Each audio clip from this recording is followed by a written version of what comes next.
That seemed to help last time. Can we do that? Oh. Oh, this is a nice chair. Yeah, down? Yeah, it does. Are you ready? And then pull it out if you want to lean back. Push it in if you want to lock it. Whoa. Sam, you ready? Call the meeting to order. Roll call, please. Present. Here? Here. Mr. Schmidt? Here. Mrs. Blake? Yes. Mr. Youngblood? Here. Notice of this meeting was provided to the Burnersville News, Courier News, Star Ledger, filed with the municipal clerk, and posted on the municipal bulletin board on December 12, 2014. All rise for the Pledge of Allegiance, please. Pledge allegiance. The United States of America, and to the republic for which it stands, one nation, under God, indivisible, with liberty and justice for all.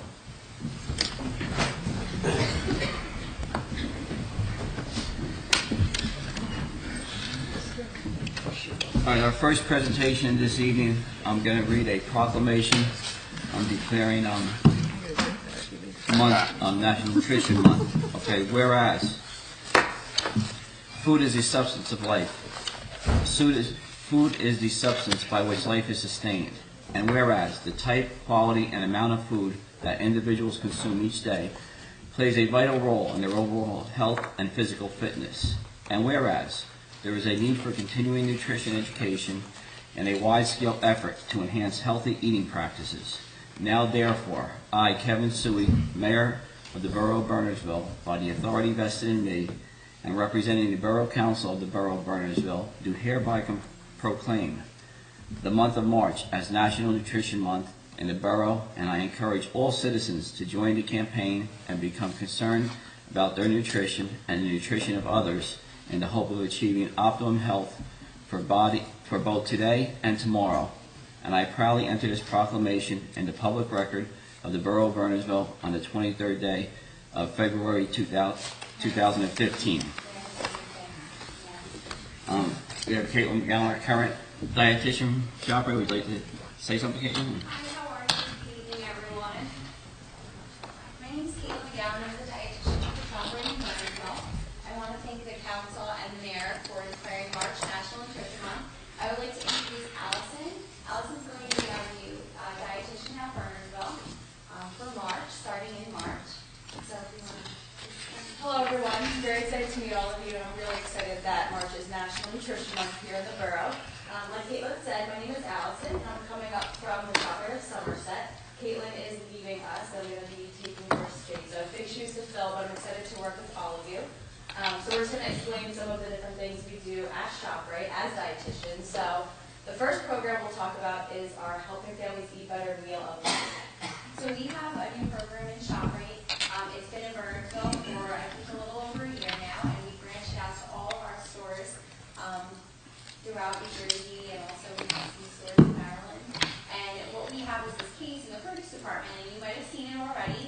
It has a different recipe every single week in it, featured with a healthy meal for you and your family to prepare. It includes all of our different food groups. It's nice and balanced, and we hope that you will stop in and pick up a recipe. And what I've been doing is demoing it every week, and Allison will be continuing on doing that. And you can come and sample it if you'd like, and it's always on our monthly calendar.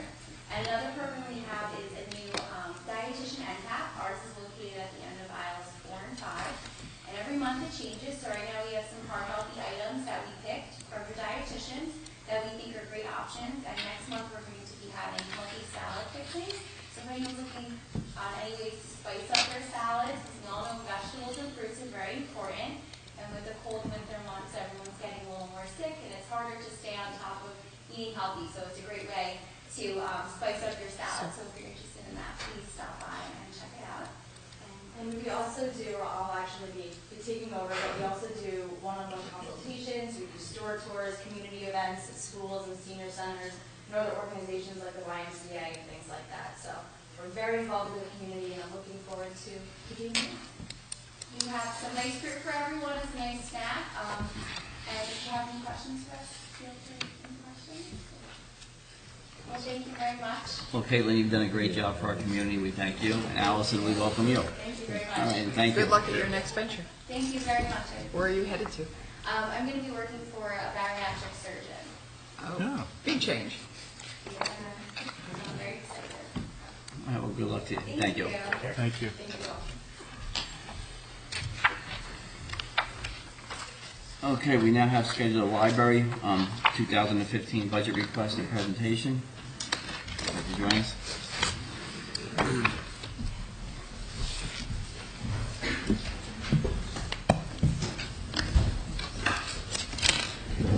Thank you very much for having us, and thank you for having us first. We really appreciate that. This is Mark Cook, who is the treasurer of the Board of Trustees, and he is going to give the presentation on the 2015 library's proposed budget. And I think you all got a packet so that you were able to look that over beforehand. Mark? So yes, good evening and thank you for your time. Again, does everybody have a copy of the presentation? If not, I have some extras. Okay, so the purpose of tonight's review is to go over the library budget, provide a little background of where we are, where our historical perspective has been on funding requests, and then present a request to the borough for additional funding or continued funding in 2015. On slide 4, you'll see that the current operating budget for the library is almost $1.1 million. Of that, 74% is people, 10% is operations, which by far and away is the largest portion of our budget. The library itself continues to see strong demand and use for its services within the community, and as with most things these days, we continue to see cost pressures in the upward sense relative to what we spent in 2014. If we look at what the funding sources for the library have been, the borough is by far and away the largest funding source. Over the last 5 years, contributions from the borough have contributed somewhere between 82 and 93% of our library income. What makes that up, or the additional that makes up the budget, is the Library Foundation, which was started in 2011. That has made contributions on the order of $35,000 to $100,000 to make up the budget shortfall. And we also rely on the Friends of the Library, which typically provides about $45,000 to top off and complete our budget in terms of income. On slide 6, you'll see what the borough contributions have been over the past 5 years. Based on state requirements, they're 1/3 of $1 million. And you can see throughout 2010 and 2014 what those numbers have been. However, the borough has elected to fund additional on top of that to a base of $897,000 in each of these years. However, it's not without its challenges. On slide 7, you'll see what the state equalized values are and valuations have been. From a high in 2007, they have dropped down and are essentially at a low point now with only a slight increase in 2015 over 2014. Any questions? So what is the context for the planning within the library? So the library itself is still considered to be a jewel of the community. It has maintained its 5-star rating over the past 5 consecutive years. And the role in the library in the community continues to expand. Challenges for the upcoming year are trying to maximize the effective space that we have in the library, so we maximize the use of the library amongst the various users. We're looking to create a digital presence in the library community and offer greater access to digital resources.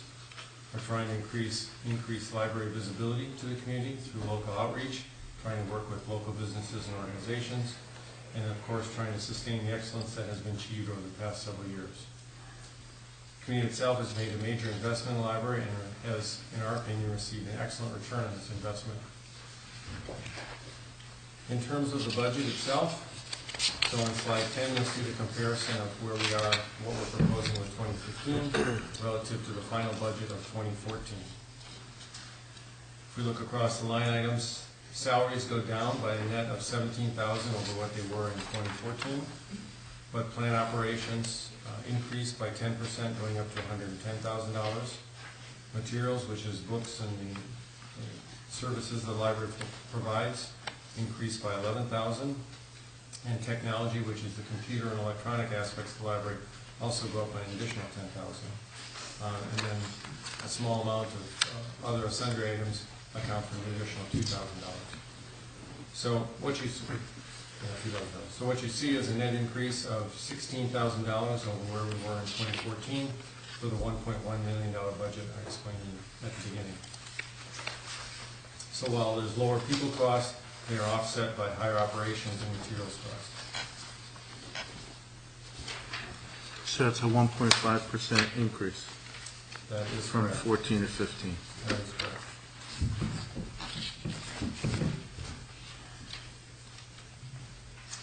In terms of funding, what we're looking for and what we're asking for the borough is to fund at the continued $897,000 that we provide over the past 5 years. This would represent 81% of our total funding, which is the lowest percentage we've had in the last 6 years. This does require an additional $100,000 from the foundation. Right now, we don't have that commitment from them. Their current commitment is $70,000, so we may have to look to our budget to optimize our budget to readjust for that. And even with this proposed budget, we are going to have to draw down on our library reserves to meet that. If we don't get the additional $30,000 from the foundation, then we'll have to either draw down further or look to trim our budget in some way. And then the other sources of funding are about 3.4% of the total budget, about $37,000.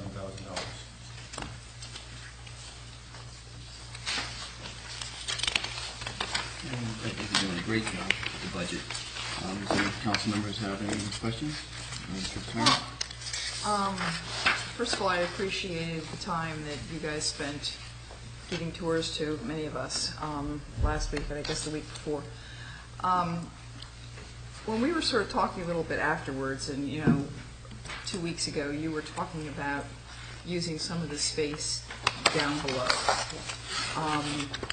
potentially moving the rare books room down, maybe not. How much would you realistically think you could use, and could you give us, not tonight in the next 3 minutes, but over the next week or two, a proposal that we're looking at those two different units, the non-window one, smaller one, and the larger one. But if we were to give you part or all or whatever of your ask, what would you do with it? Okay, we can certainly do that. I mean, it's hard to sort of, without knowing how you would use it, Right. it's hard to make a decision, just say, oh, take it. 'Cause Yeah, sure. I'd be hard pressed unless you really did a bunch of those, sort of conference rooms, rent an office, how you use the whole of the larger space. But anyway, Okay, in 1 or 2 weeks, that would give us plenty of time. we're not to back go for through 2 more weeks, so Yeah, our next meeting is on the 9th, March 9th. March 9th. Okay. is that enough time? Yes, definitely. It's enough time. Got a lot of things in our heads. Yes. As we talked when we walked through, there was a lot of sort of ideas being thrown around. But I think the next step, at least in my mind, the rest of you guys can speak up as well, is how would you use that space? And how much of it do you need? The police need space, so it's not. Most of that has already been thought out. Yeah, one of the concerns was making it limited access to just the people of the library. Right. Because to get handicapped people and everything else, you might need an elevator or whatever, and that would make the cost just go right through the roof. Right, we have to find out legally what we can do in terms of use of the space without having to put in perhaps an elevator and a staircase, for sure. That's on our list of questions.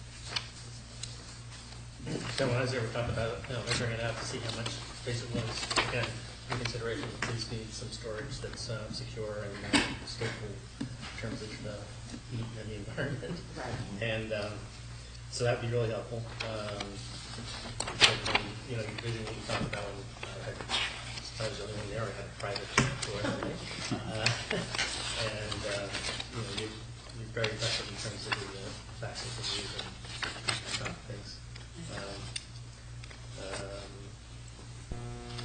So we're, I think, definitely interested in hearing what you have to say. Okay. That's So great. we do. We will put it together, an official one together for you. Okay.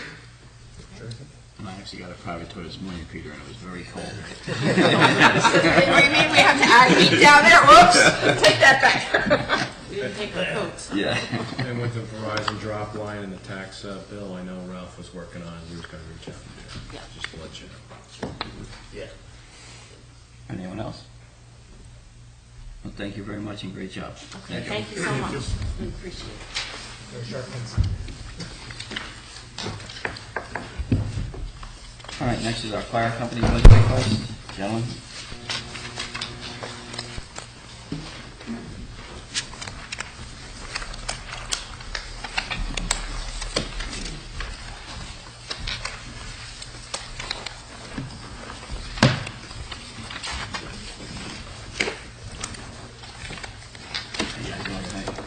Good evening. How you doing? I'd just like to thank the council for inviting us to present our capital budget for this year. And for any of you that don't know me, my name is Rich, and I'm the fire chief. Anthony Falconeri is our president of the fire department. So for the 2015 budget, we can basically break down our needs into two categories. First being personal protective equipment and response equipment. Personal protective equipment being PPE. At this time, we're requesting funding to replace and update PPE as necessary, as well as to provide PPE for new members. PPE is required for all responders, fire and EMS, which is issued to each firefighter, and EMT must meet POSHA regulations.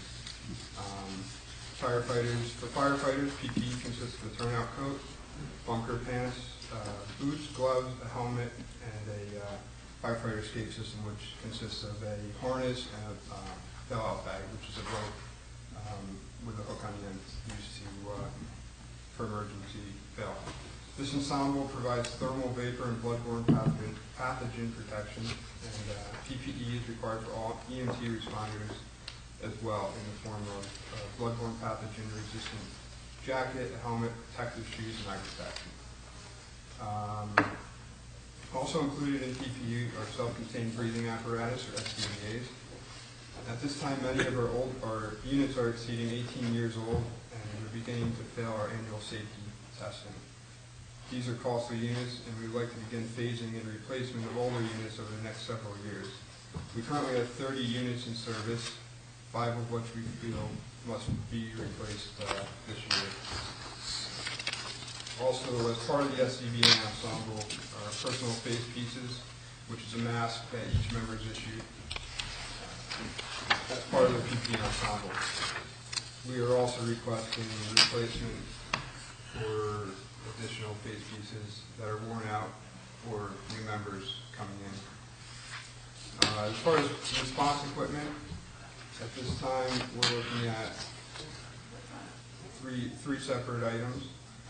Due to the lack of fire hydrants in over 2/3 of the borough, the fire department carries over 7,000 feet of large diameter hose, or also known as LVH, which basically acts as a portable water main, which can be quickly laid down from a water source, be it a pool, pond cistern, or a stream to the scene of a fire. All hose carried on the apparatus is required to be pressure tested annually for safety and reliability. Due to the fact that our current inventory of hose ranges in age, inevitably each year some lengths must be taken out of service. Unfortunately, it's impossible to know how many lengths we're going to lose from year to year.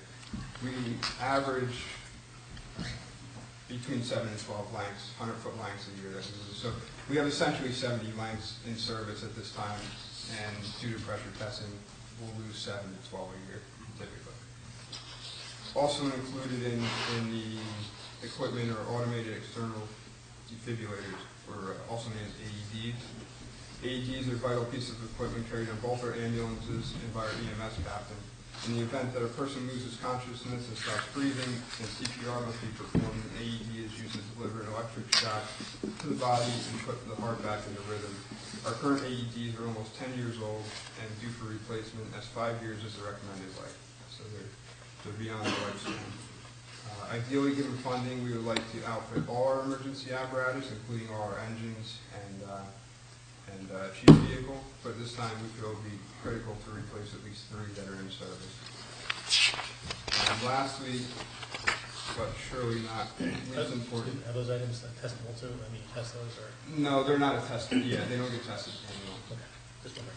But that's the recommended service life. Yeah. Richie, you said you're requesting 3, but how many units do you really need? Ideally, we would probably have 10 units. Okay.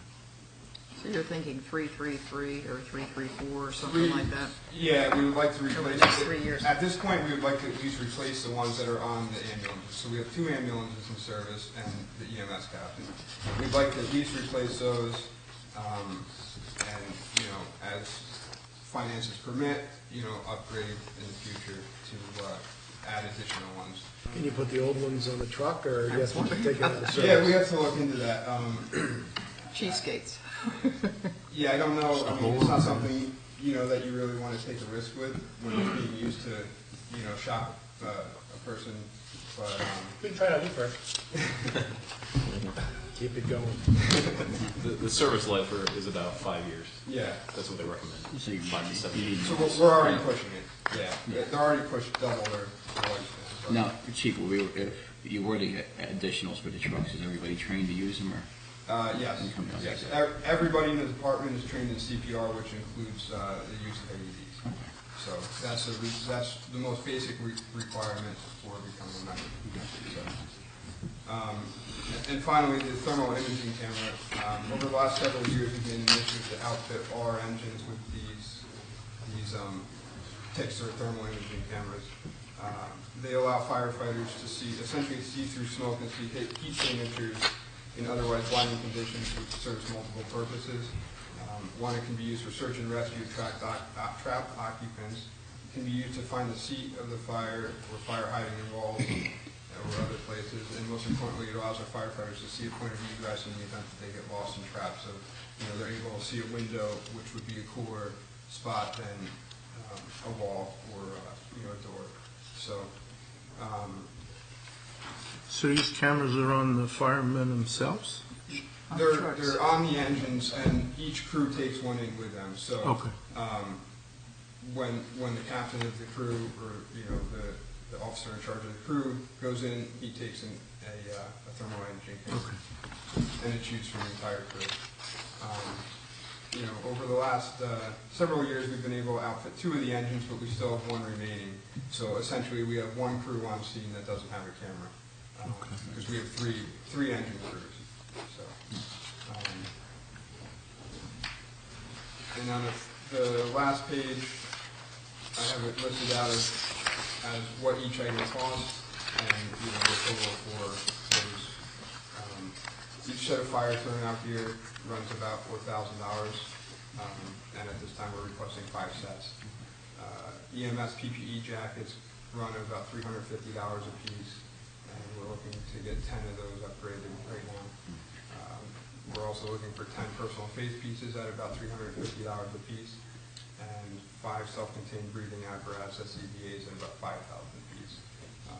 And then as far as the response equipment, 10 lengths of LDH hose at $500 a length, and 1 thermal imaging camera at $9,000, and 3 AEDs at about $3,000. Are these thermal imaging cameras and the AEDs different than some of the other things you see around that are different applications? I mean, they're very specialized in some way.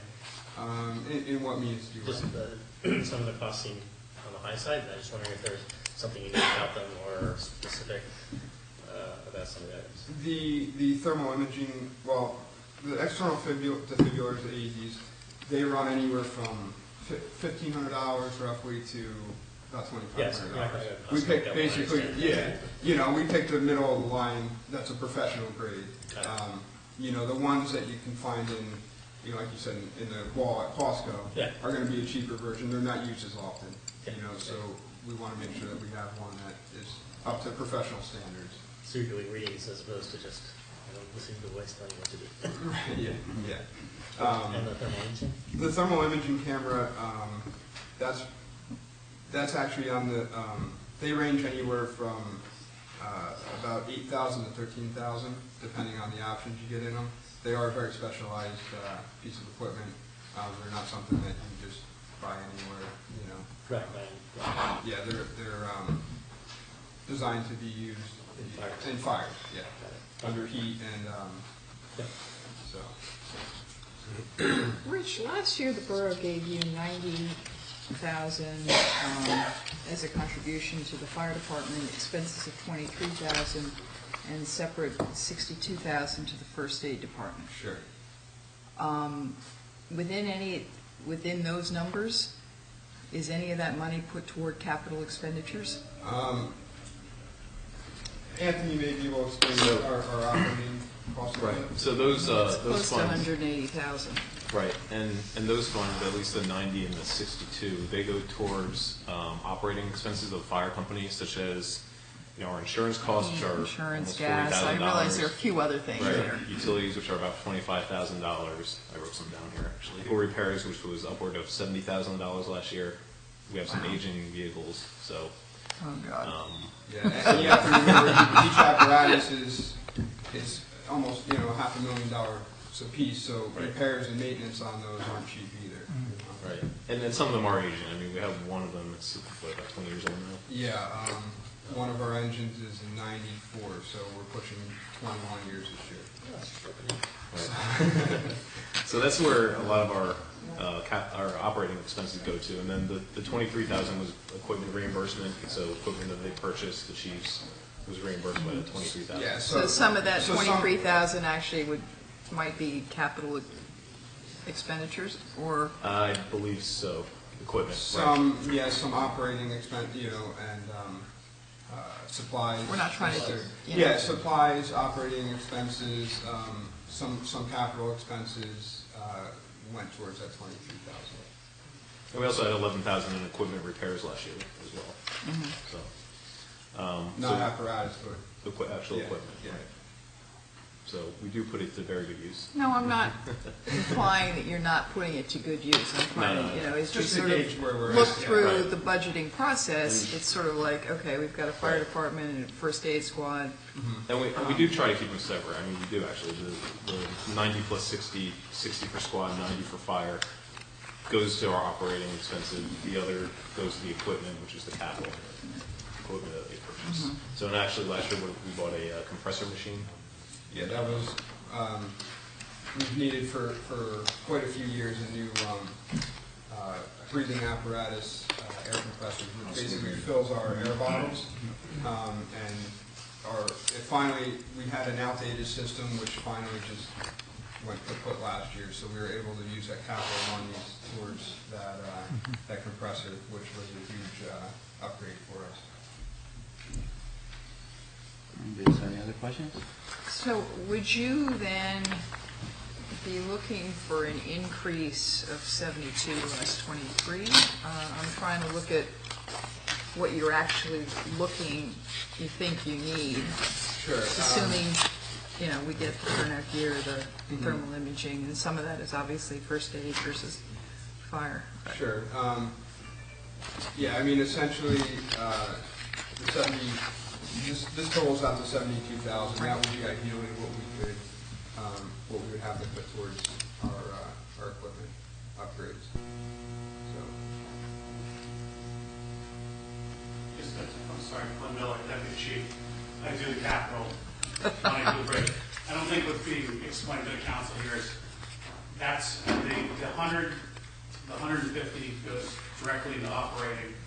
There's 20 that goes in, 20 plus that goes into equipment purchases during the year. There's also a capital fund that comes every year in the amount of 45,000. That is really what we normally come to discuss, completely separate. So the question that you're asking is that money that he's asking for would be the 42 plus, I think he's asking for an additional 30. To clarify. Okay, thank you. I'm sorry, I didn't. Right. Thanks. And that's like annual capital expenses, Glenn, or is it?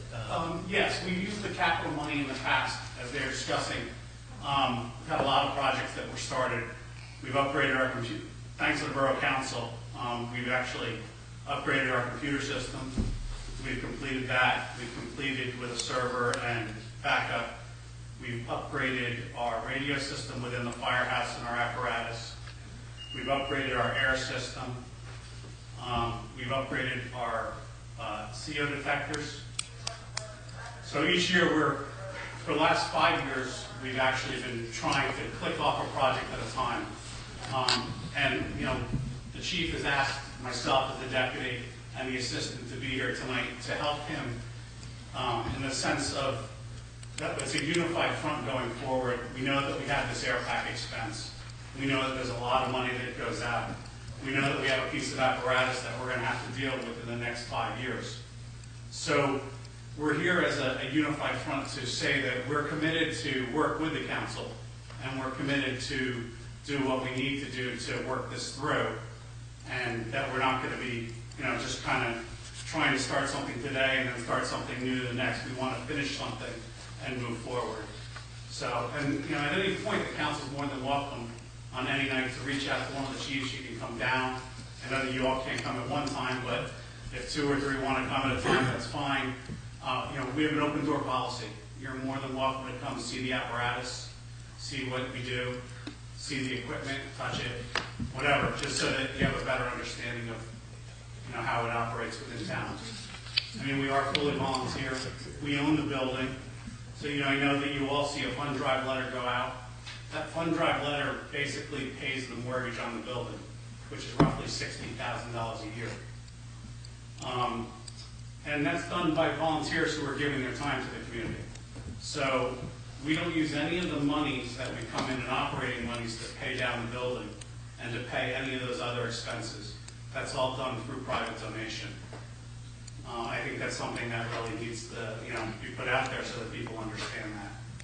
So basically, we use our fund drive to have the building paid for, and then the dinner that everyone attends, which is the only thing that the fire company members actually have back as a benefit during the year.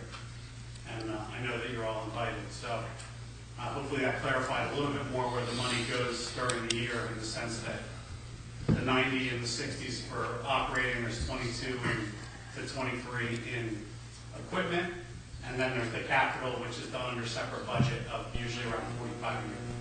Okay. Thank you.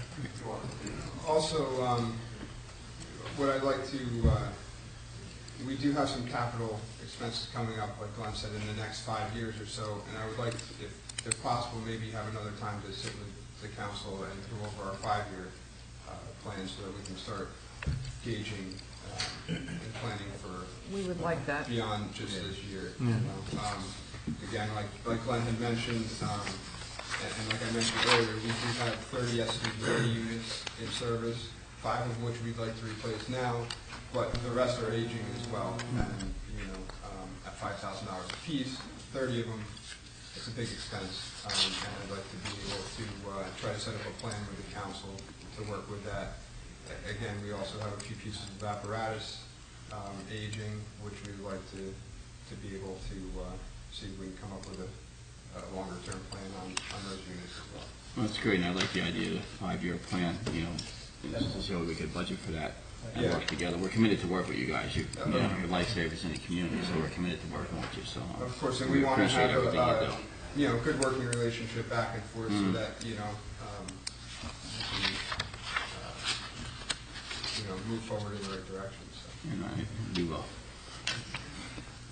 Is there any capital reserves put aside in the last couple of years at all, or is it just? We've pretty much been using what we have, what we're given. There's some.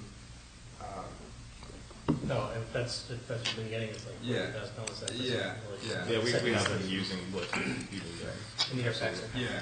It's obviously regulations and also the health and safety of the fires. Yeah. Currently, in the existing capital, we're finishing out some projects from last year. One of our projects was delayed as far as upgrading some of our air packs last year because we lost about 10 units that failed safety testing. And we were able to get one of our local vendors that we deal with to actually donate 10 used packs to us to get us by for the next few years. So because we weren't in regulation we had to pull those packs from service, and we held off on one of our projects that we were working on, our capital project, the tail end of 2014, to see if we were going to have to spend this. It was going to be $12 grand to upgrade the packs, and we were able to get it for $1,300 by donation. So, we're trying to use the money that we're given frugally too. Very good, thank you. So. You do a very good job with the money, every year. Thank you. Thank you. Anything else, Al? Gentlemen, Chief, gentlemen, thank you very much. Thank you very much. Thank you very much. Look forward to working with you. Thank you.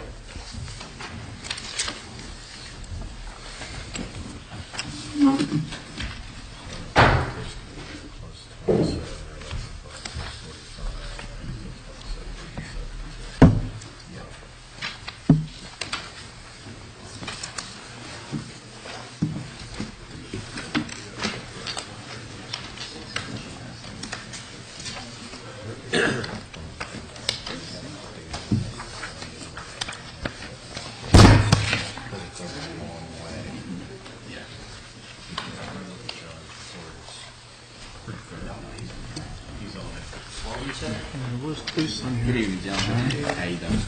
Good.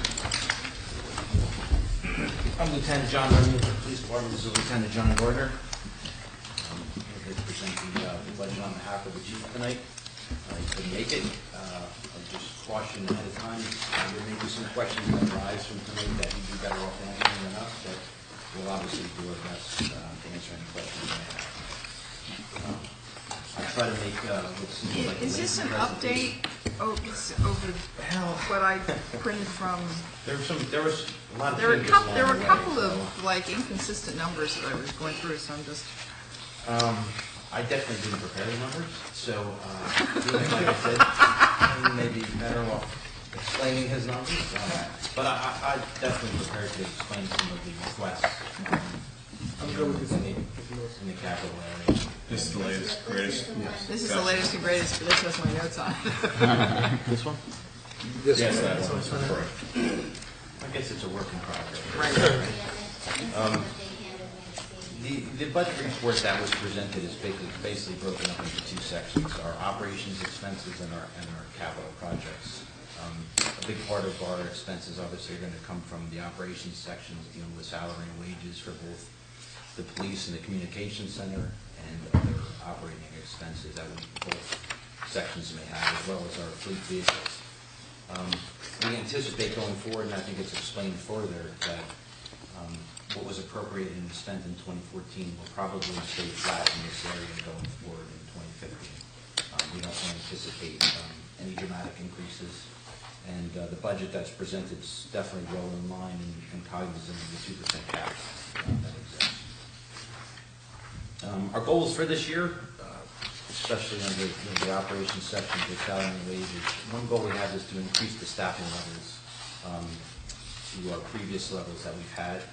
And we intend to do this utilizing a mix of regular and special officers.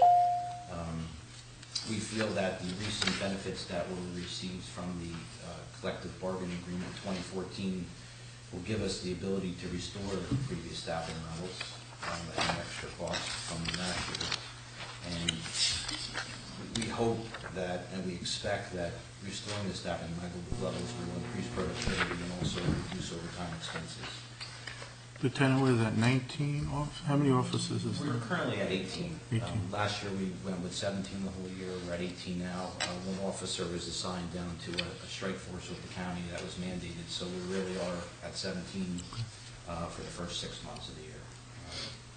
Additionally, we have 2 new guys also, so they're not, even though they're on the road, they're not really ready to go, so we almost can't even count them right now until they're fully trained. And how long would you consider them before you can count them? You know, it's individual. They're on probation for year one, but certain officers come to us with more experience. One officer had experience in another agency prior to coming with us, so he's a little bit more advanced than the other officer who did most of his previous experience inside a courthouse. So he doesn't have the road experience going forward, so he may take, where one officer might take 3 months before we feel comfortable having him be alone with another officer. This second officer may be 6 months, you know, it really depends how they're coming along as we evaluate them month to month and see where they're at. So that's definitely a work in progress, and there's no certain answer, but, you know, hopefully it progresses quickly because it's going to help all the expenses as they go along. And they're included in that 18 number? Yes. They're included in the 18. Like, you know, I said going forward, we expect to have no increases, what was appropriated from 2014 for our operation expenses part of it. And again, this goes to some of the benefits that were received in the collective bargaining agreement.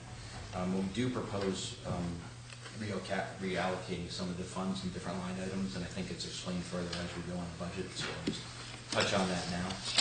And further goal going forward with our capital budget, you know, there's obviously going to be some immediate equipment needs that we're going to be looking for.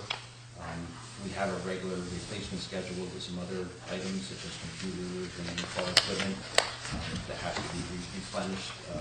You know, they wear out just like any other computers and other equipment. They have a lifespan. And I think there was some, what was explained to me, there was some money left over from 2014 capital, and we proposed using that going forward in 2015 to pay for some items also into the capital plan. As you see going forward, there's a bunch of pie charts and graphs.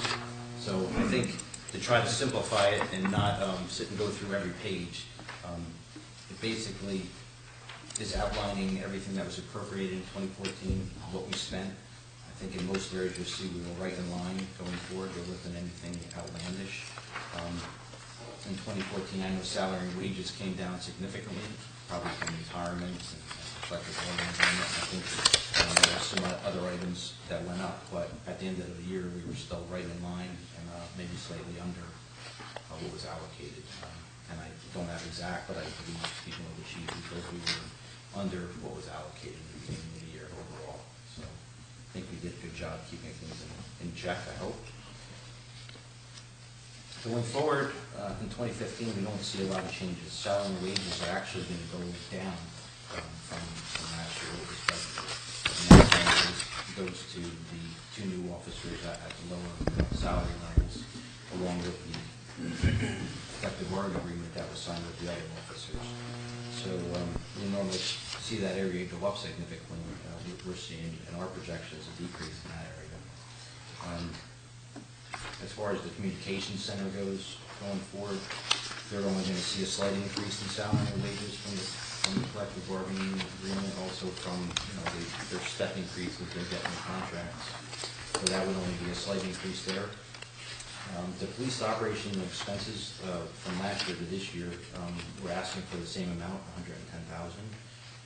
It's outlined further where we will see some of that money go as we proceed into the presentation here. So where I am right now is, I know this was titled the budget report, but I'm a few pages, and I think your slides, you have 2 slides for every one of mine. So that's probably why, you know, I'm flipping pages and you guys will try to keep up here. As we get into more of the meat and potatoes of it, we'll start with police communications. Just to reiterate, last year, $245,000 was appropriated. The expenditures at the end of the year was $244,999. So right in line with how things went. Proposing a slight increase this year. Looks like about $263,000 is proposed. Small portion of that was salary and wages, only a couple $1,000, I think $4,300 in salary and wages and contract obligations. But the bigger proposal comes under Smart Small Alarm System. And I know it's broken down a little further, and I'll try to find it here. But the Smart Small 911 system has it basically has a bill that's come due. In previous years, it wasn't fully funded in the budget, and so in order to fully pay that off, I think there was $2,000 allocated for that line last year, and we're going to need $10,000 this year to fully pay that off. So now, in the presentation that was sent to us last Friday, it's a 3-year deal, and it started, I thought it started last year, but it referenced 2013. So we didn't pay, we paid only a partial down payment last year? I don't know the answer to that. I know $2,000 was budgeted for that last year, and I know $10,000 is needed this year to pay the bill that's due. And would that cover next year as well? You know, that would be, I guess, contingent on what the exact 3 years are. I know there's a section here as we get to it that talks more about the Smarts 911, so I don't know if that's exactly explained, but I know that's, you know, the bill has come due. Actually, go back, I know it's under recommendation 4, so I know we get there. If you want to jump ahead, you can do that, but it does say that in 2013, the Finance Committee did approve the purchase of this system, which was, I guess, $10,000 at the time. It was appropriated in 2014, $2,000 was put in the budget that it would, I guess it'd be fully funded. You know, from what I'm talking to the chief, I do know is that that $2,000 is not going to cover what's due. And I don't know the exact reasons why that's $10,000 this year. I know he probably could explain a little further, but that would be the biggest increase from last year is that expenditure. So I'm certain he can get you better answers on that question than I can. Okay. Right, because, I mean, even on the bottom of the new copy, it says some of these funds could be a transfer, and there were a lot of references, sort of, could be this or maybe duplicate, and I was never really sure when you were looking at the original numbers. Sure. Whether they were added to this column but taken out of the other column. Got it. Well, I apologize for not being able to better explain that to you. Okay. So there's some recommendations going forward that the police department has. We apologize, you have to feel that way, sir. You understand? I'm sorry. I mean, the chief isn't here, so. Right, we understand. No, yeah, we'll do the best we can to help you out. We'll try our best, and hopefully we get you the best answers we can. So some recommendations going forward. There is a line item regarding communications that we propose moving under police salary and wages. The two go hand in hand. So the communications work directly for the police. It's a police function. Right now, the communications is a separate line item.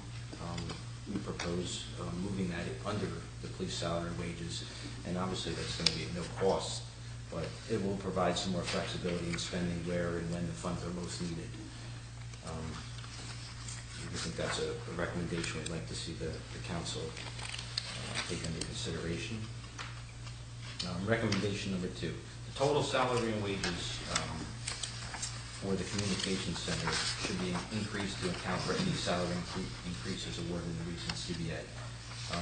We believe at this point, our estimates are that it's only about a $4,600 increase from last year in their salary and wages for the communications, so that's about a 1.9% increase from last year in that area.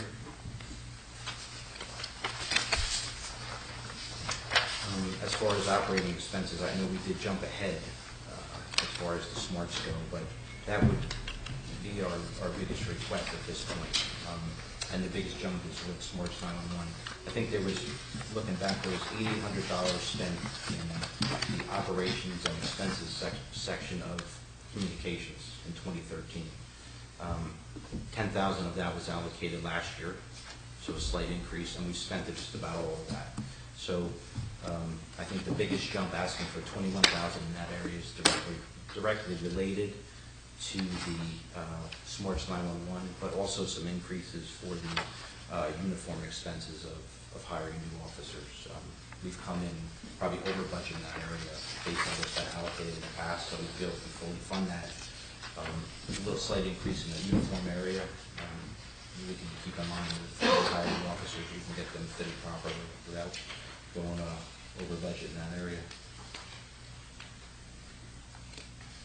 I think I hit on that in recommendation 3. There's a chart there that shows, and it's not explained, it does show what was allocated or what was spent in 2013. It moves on to some allocations and expenditures in 2014 and what's being requested. And that just reflects to what I'm reading right now is the communications operating expenses. So a slight increase in that area. And I think it's still in line with a 2% increase in the total for the communications center.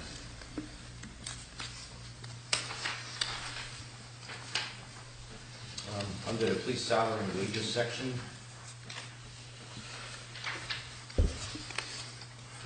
based on the contract, again, I'll reiterate, we expect the salary and wages section of the police to actually be less than it was, than what was appropriated and spent in 2014. And so as for request in that area, we're requesting slightly less than for salary and wages. We're going to have to talk to the borough administrator a little more about the exact amount this is going to be when we figure in everybody's salary, but the way we looked at it, we expect it to be definitely less than it was last year. We recommend hiring and budgeting for special officers.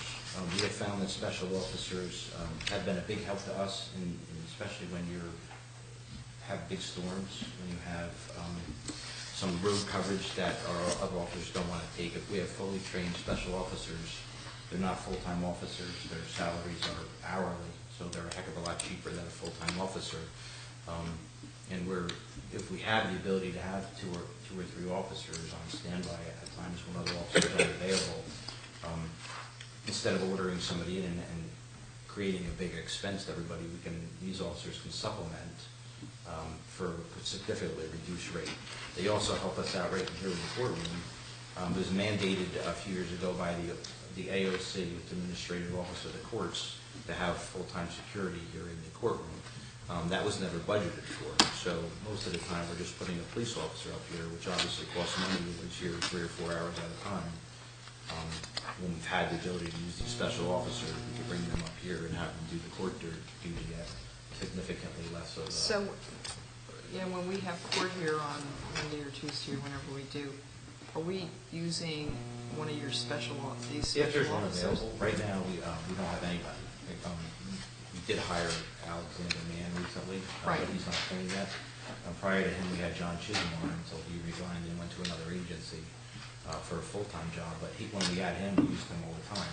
Right now, our regular guys, the patrol guys, will come off the street and do it. So we're taking a guy off the street. If we have a 2-man squad on a given day, because of vacations or something, you're basically taking an officer off the road and having them sit here to do security because it's mandated. You have to have it. Is the chief asking us for permission to add a part-timer to the telephone directory or whatever for when should you need him, or I guess. I think he was trying to show that, as special officers, they serve a purpose. And No, I mean, it sounds like they would, so, and we have used them in the past, but we're not using them now, but I don't know if there's ever been a line item specifically for SLEO, special officers, and he's specifically requesting a line item of $10,000 this year to be budgeted for special officers. Even with those recommendations, I don't think it changes what is being requested as to what was appropriated last year. I think it's still in line without any significant increases, and definitely within line of the cap considerations.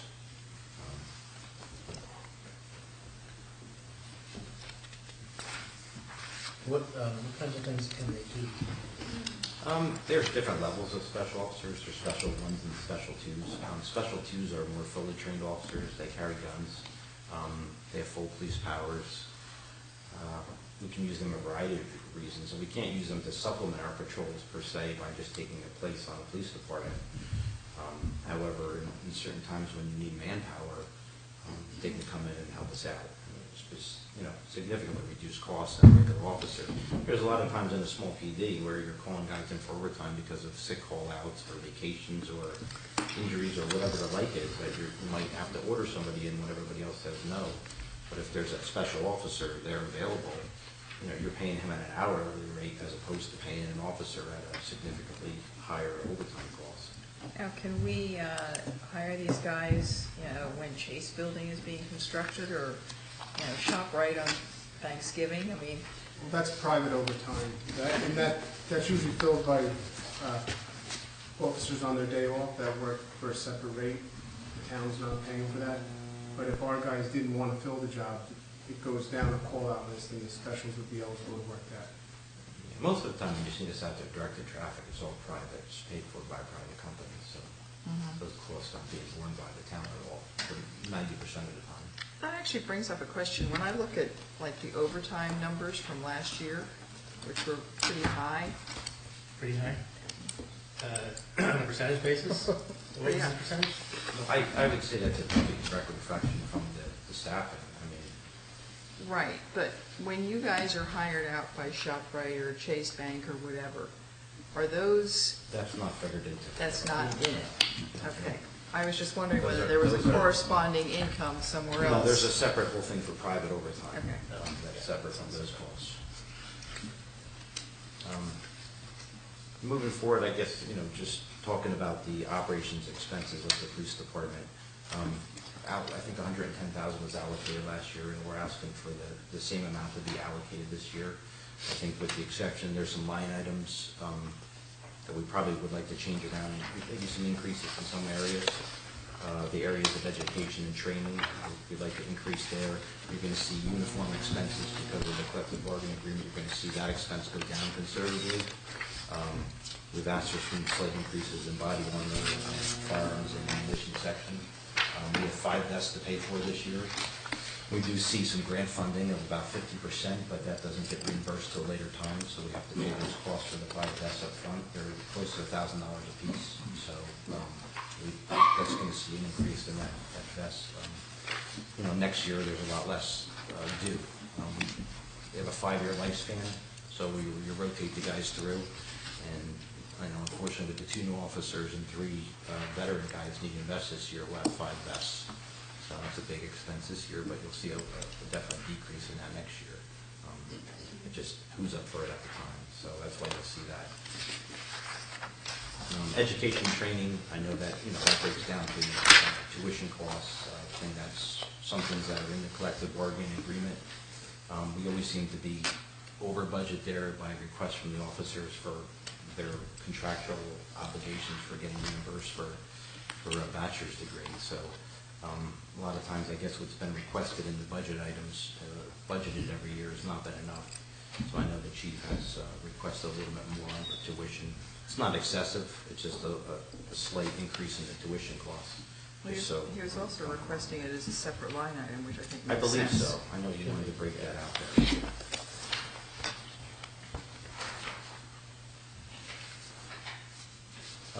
We also asked for a slight increase in the medical expense section. I think there was $2,000 allocated last year. We're asking for an increase to $6,000 this year. And a lot of that goes into the school crossing guards. They get examinations. A lot of times, and I think this year we actually deferred some of the examinations this year because there was no money left in the budget to provide some examinations, whether they're hearing tests or eye tests or whatever is necessary for the crossing guards. Also, under the medical expenses, there's some OSHA regulations. We are all fit tested for gas masks in case of an emergency. So every year, annually, you have to be recertified in order to use these things safely. There's obviously a cost for that. That's borne with that. And that goes into that. And then under fitness evaluations, we're asking, in order to maybe help with overtime costs, a little bit more money in the medical expenses for fitness evaluations. Contractually, the chief can ask the officers to undergo an examination if they call in sick over a period of time. And, as of last year, there's no money in the budget to do that. So that ability in the contract wasn't used. And he's asking for an increase in that area so he can use that provision to send people to a doctor if he feels they need an evaluation to make sure they're fit for duty.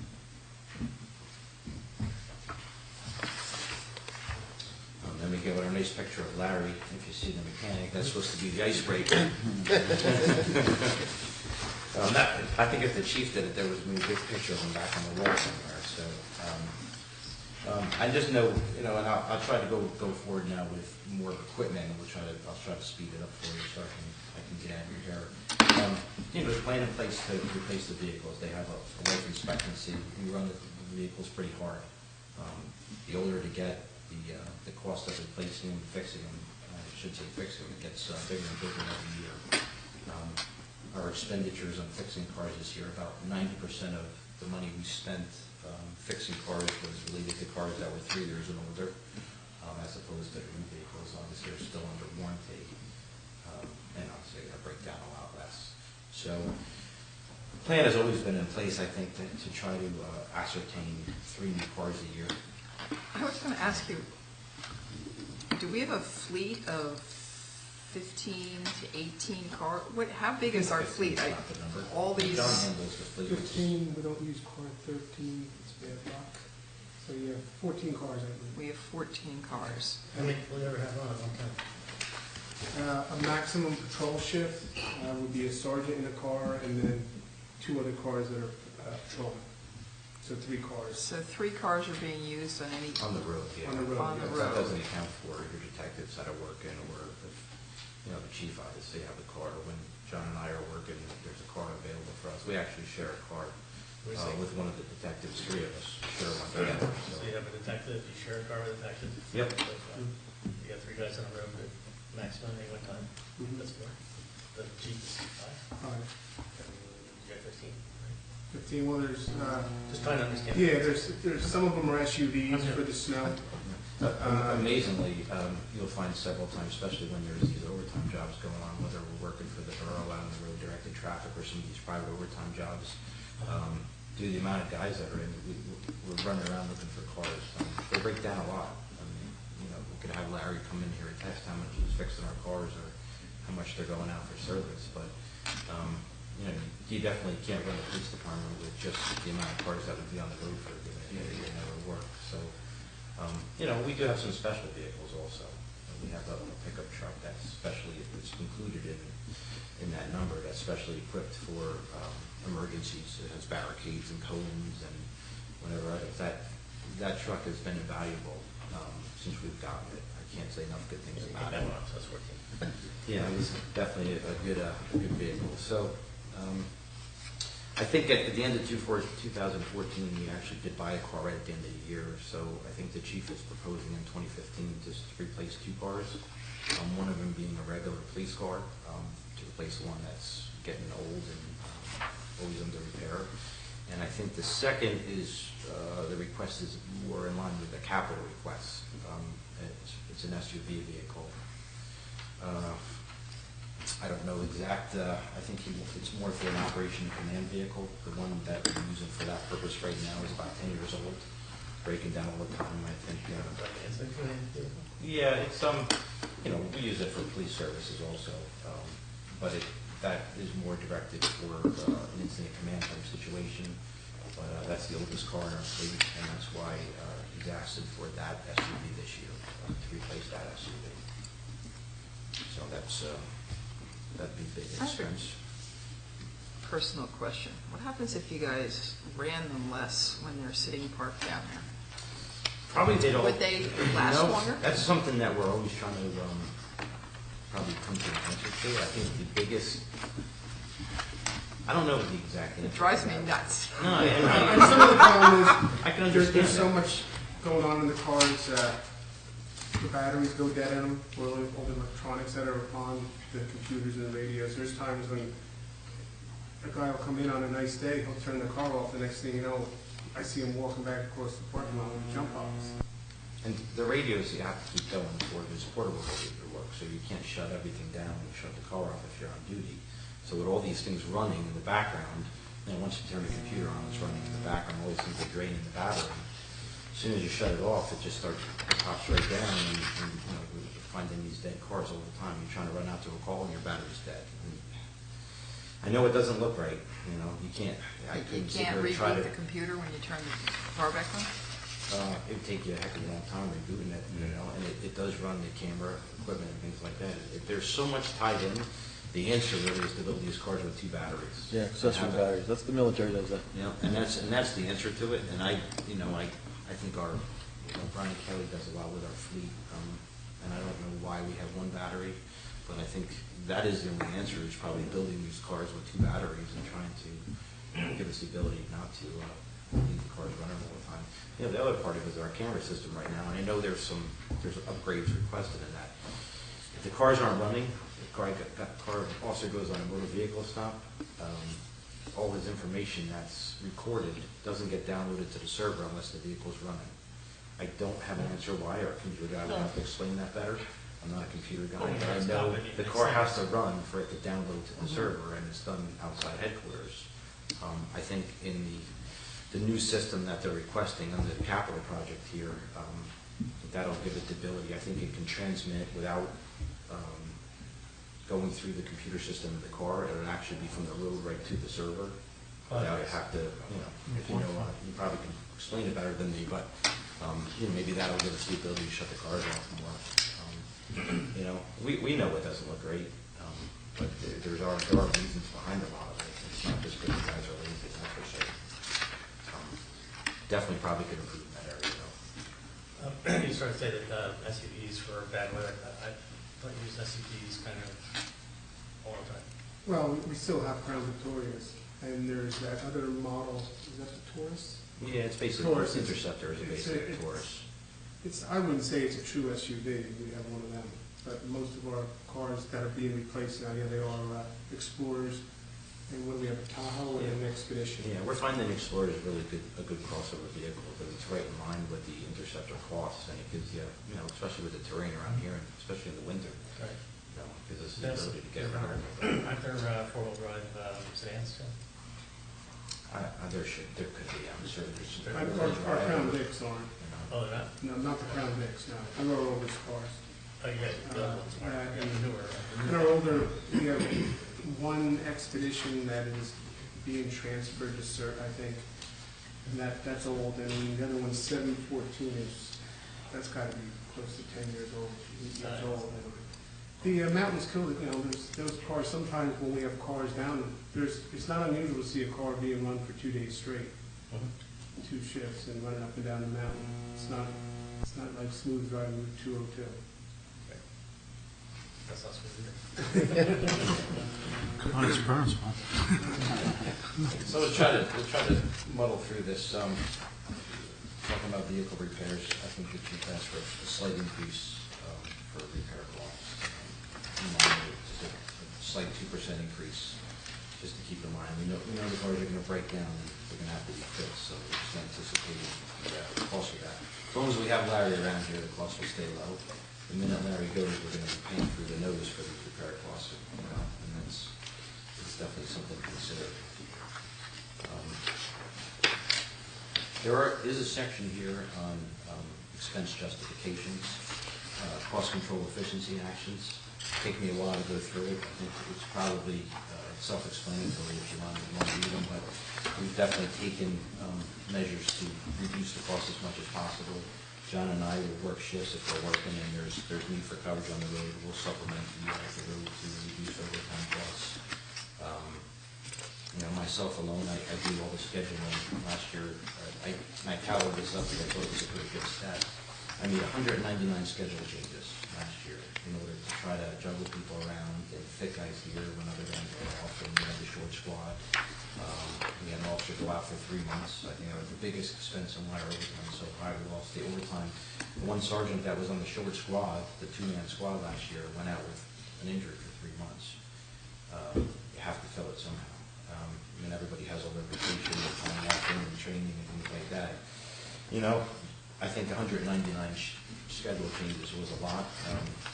Many weren't very happy with me for it, but we do try to mitigate the cost as much as possible. So you'll see the chief did outline definitely some actions we take, whether it's assigning, like I told you before, myself and John to the road, or the detectives to the road when we can, if they're not involved in something, we can reduce costs that way. But for the most part, I think our overtime cost is related to our staffing. And, we definitely can see that go down. I think Your minimum staffing is what usually, is it 3? 2. 2 officers. We can go down to 2 on a road, yeah. We're staffed at 3 fully. Okay, at night, yeah. At night, if the squad is full, it would be 3 officers, a sergeant and 2 patrolmen with a dispatcher. Plus a dispatcher, right. And 1 person could be off. Right. And you go down to either 2 patrol, a senior officer with a junior officer, or a sergeant with another officer. I thought there were always 2 dispatchers. 1 dispatcher on a time. There's 1 dispatcher. You know, and last year we ran a squad the whole year with 2 officers at minimum.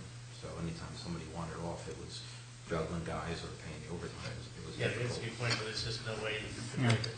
you know, and that's, I think, you know, the first part of this year, we're gonna see some troubles in that area also. I think it's gonna smooth out pretty soon, but, you know, we have 2 squads right now with 2 new officers. Like I said, they're not really, we can't use them for anything. I can't bring them in for overtime. They're basically an extra officer on the squad, but those squads right now are really minimally staffed, because I can't really consider him a third person right now until he's fully capable and proves himself as somebody who can handle the job. So, you know, I think initially in this first quarter, you know, we're gonna be probably supplementing with overtime a lot, but I can see as these guys get fully trained, that's gonna smooth out as the year goes on. And then we'll get our officer back from the county strike force that he's on. So we'll be, the second half of the year should be really good, you know. Hopefully the first half we keep it under control as best as possible. I'll skip ahead, you know, to the capital section so we can finish up. There's a lot of capital projects obviously we're looking for. I don't know, you know what we'll see, but there's a lot of things that need to be replaced around headquarters. There's some specific ones that are kind of a must right now, and the 2 main ones have to do with our firearms and some our recording equipment at headquarters. The 2 biggest part of our recording systems, in the back in our process room when we arrest people, there's certain offenses, crimes that occur that were mandated to record the process. Right now the system back there is ancient. They don't make anything to repair it. There's no parts available to replace it if it breaks. There's no service contract, and we've had a lot of issues with it malfunctioning.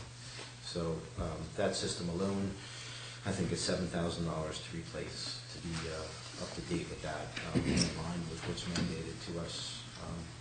You know, we have to do the recording. We have no way around it. Up to date or remove them with a new unit? It would replace the. This would replace the old system. The communications center also has a recording system. To replace that one is $15,000. That's the dispatchers? Yeah, that's all the radio frequencies and the phone calls to police headquarters that's recorded. That one is, again, another system that's seen its expected lifespan. It's getting old, definitely needs to be replaced. There's other things listed for server rack upgrades, evidence tracking software, backup hardware drives, other computer server upgrades. That's recommended. We do recommend, we have computers in the car, we do recommend replacing. We try to buy 2 a year. They get beat up, as you imagine, a laptop computer bouncing around in the car 24 hours a day. We get several years out of them, but you know, we always like to have the new ones on hand when one goes down, because it does everything. It captures all it has a report writing system in it. It captures all our in-car video recording, so it's a very useful and necessary tool. Are they, we try to replace those every year. Are they standard laptops, or are these like Panasonic Toughbooks? Toughbooks are Toughbooks. right now, yeah. We tried to go with the Acers when we first went to them years ago, and they just don't last. When they got a year out of them, they can't take the bouncing around. The Toughbooks and they're expensive. I may be able to assist with those rugged computers. I think maybe touch base with Detective Kevin. He's got the expertise in that area. Okay. And Chris Amato, obviously, they work in with that.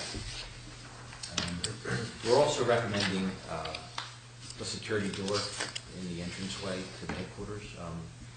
You know, right now at night, somebody can walk freely into the police department, and this has been for years. We've made these recommendations before.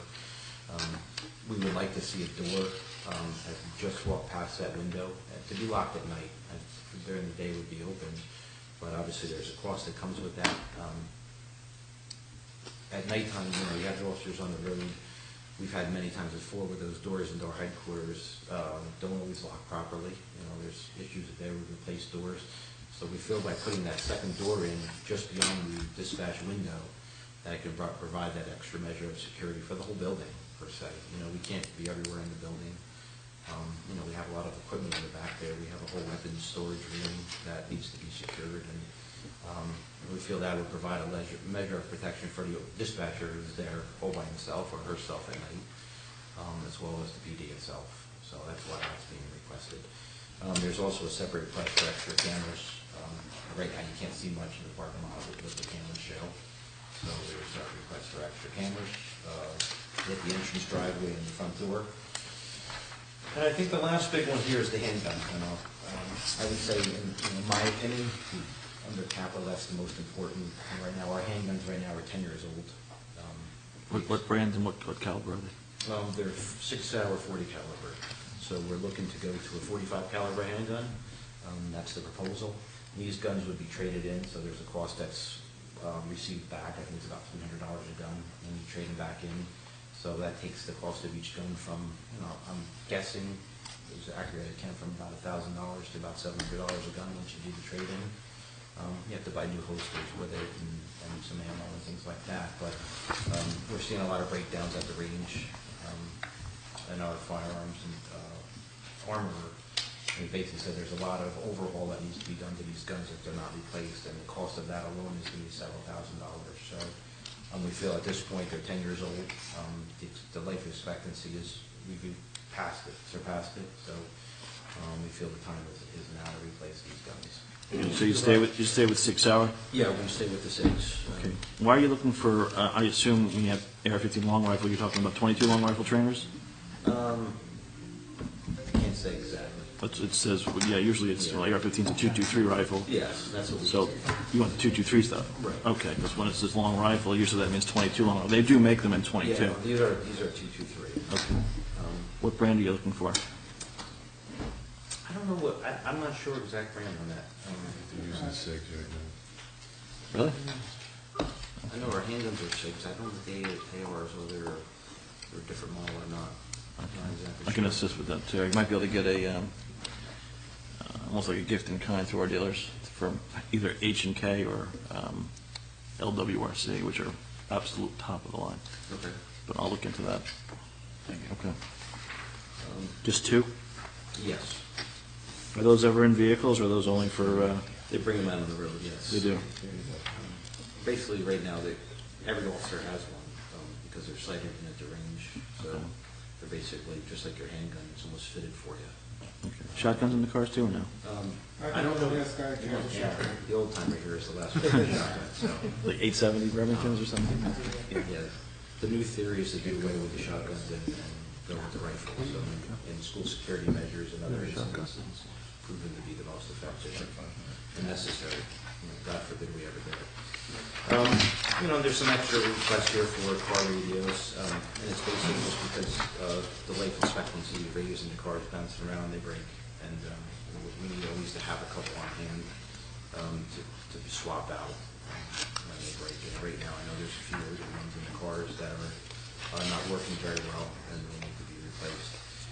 And I think there's some other things. I talked about the vests. The end of the presentation here in your paperwork is all about OEM capital. That's something the chief can talk to everybody about. I'm not prepared to talk about it tonight, but there are some requests for some variable message boards to supplement our current number of 1. We'd like to go to 2, but that's all under OEM, and I think he's much more better prepared. When you say a message board, that's the things you put out in the street? Yeah, the variable message board. We have one right now, so Sign up just for see it smart instead. 911. The second one would really be good for both sides of town to get the messages out when there's an emergency. So, I think that's, without taking up any more of your time, hopefully giving you as much information as I can. How much time do you guys feel you dedicate to the school? I know you do some training. Is it the equivalent of half a person? I mean, How would you correlate that? I'm just trying to, I know we need crossing guards, but we're monitoring for them. And several times in the original presentation, the chief referenced, he's talking about other things that they do, and part of that is the school. And at some point,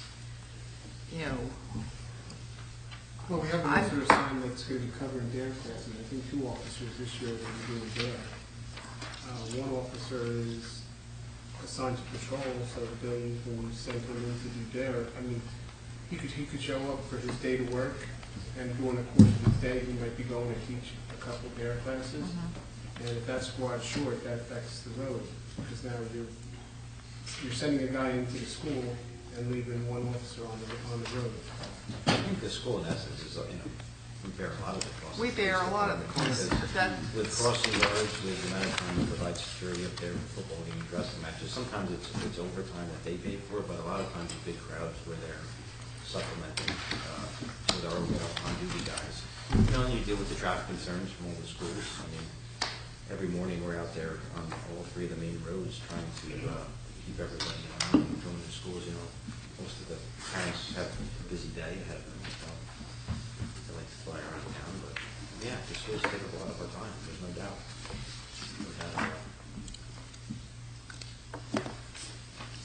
Anyone else?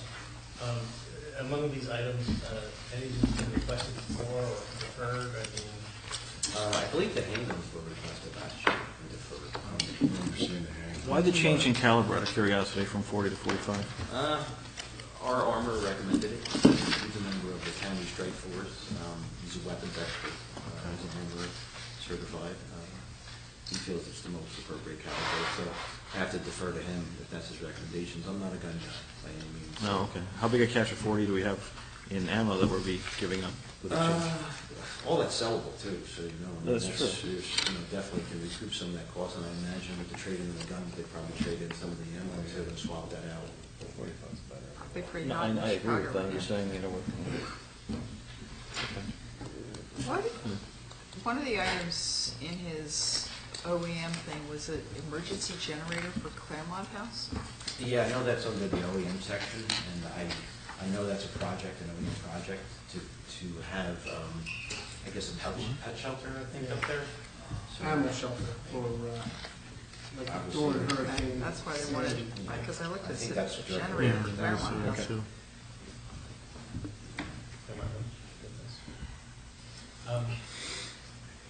The security tour, makes a lot of sense, and I haven't had a tour of what you've got down there. But when you bring in someone who's arrested, they come in the separate entrance. We go right through the front door, yeah. We don't have a side tour per se or any separate area for prisoners to go, so sometimes you're walking by the general public. There's really no other way around it here. Is that meet normal standards? It's not recommended standards, but when you take there, unless you want to build us a new building tonight, I don't think we're getting around that, the reality of it right now. We've been seeing shipping containers used for all kinds of things lately. I'm just wondering, okay.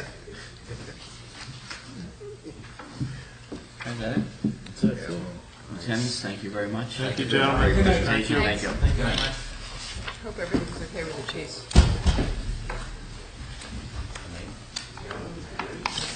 Next, we'll have Public Works, our 2015 budget request. Long night tonight, guys. Just a big one. Yeah. See, this is great. We had the biggest before.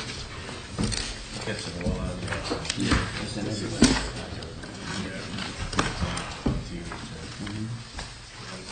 I really love this. Doing some girl shot. Larry could find out. You keep on buying new because you're on the job.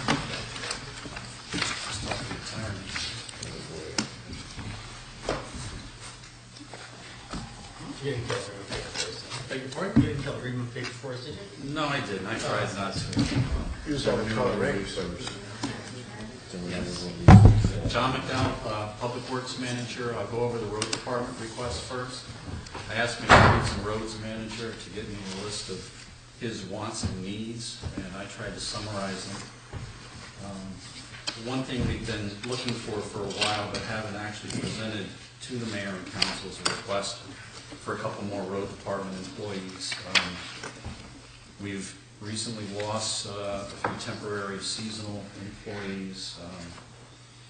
The need for the two employees we're requesting, driven by a desire to split into 2 crews. Right now, we can't safely do that. I've got 6 workers, 1 mechanic, 1 manager, and then a buildings and grounds manager. And 6 guys just unfortunately isn't enough to split and safely do work that 2 crews could do. 1 or 2 men would greatly help that out. That also allow us to man 3-man leafing crews. We've done that the past couple seasons. I don't know if you've seen the increase in our response in getting leaves up, but it's really helped out tremendously.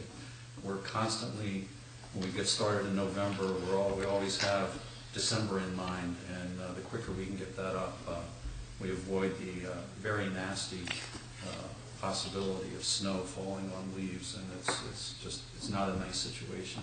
In addition to that, these other guys would help out with the snow removal operations. We had one particularly bad storm where we had 1 guy sick, another one with the medical condition, and it really hampered our ability to get out and safely remove snow. Estimated cost for those 2 employees, $80,000. The next one that's listed was the desire to have 2 B&G guys. Right now we only have 1. A 1-man crew can't get much done. We're not asking for the money for those positions right now. We hope that in the near future that those 2 positions could be realized through attrition. In our operating budget, I have no requests. Normally the Streets and Roads operating budget is pretty sound, with the exception of the last couple of years with the snowstorms that we've had. If you're keeping count, since the beginning of the year, 16 storms we've had to respond to. We're on track to go through both our Streets and Roads snow removal line item and our overtime within the next storm or 2. We'll be looking for more money. Unfortunately, that puts a crimp. Like I said, normally I'm pretty well funded. The one thing we've talked about in our Public Works Committee is the desire to kind of supplement our capital road program by resurrecting a seal coating program. It's a great maintenance product. It buys you 4 or 5 years on a road.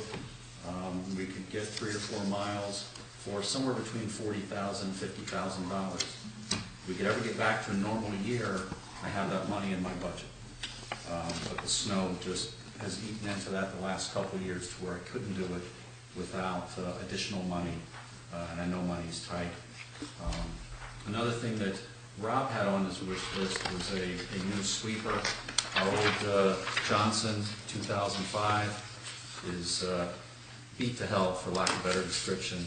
It's rusting, it's in the shop more than it's out on the road. I don't expect the council to spring for a $250,000 street sweeper. Oh, good. What we would propose, though, in its place, is to possibly contract this out. We've gotten some prices, and a lot of the information that is attached here is simply quotes from a sweeper. This is something we'd have to go out to bid for a sweeping company. I would imagine the numbers would be lower, but it's around $30,000, $35,000, and what that would buy you would be every road in town swept at least once. In the downtown area where the roads are curved at 25 miles an hour, we're required by the state under the stormwater regs to do that once a month. We feel that probably twice a month is more appropriate just to keep up appearances and keep things looking nice. We are allowed to use Clean Communities grant money for part of that. There's $14,000 available from our 2014 grant.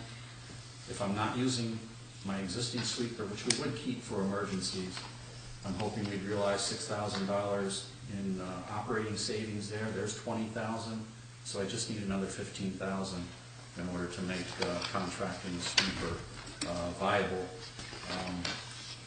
Just something for us to consider as we look at sweeping, street sweeping this year. That just pretty much sits there during the winter, right? It's outside. It's outside rusting. Yeah. The main time for use is probably April, once all the snow's been on. Correct. Depending on how much brick we put down, we do a really big sweep come springtime, and then it's pretty much just the downtown area.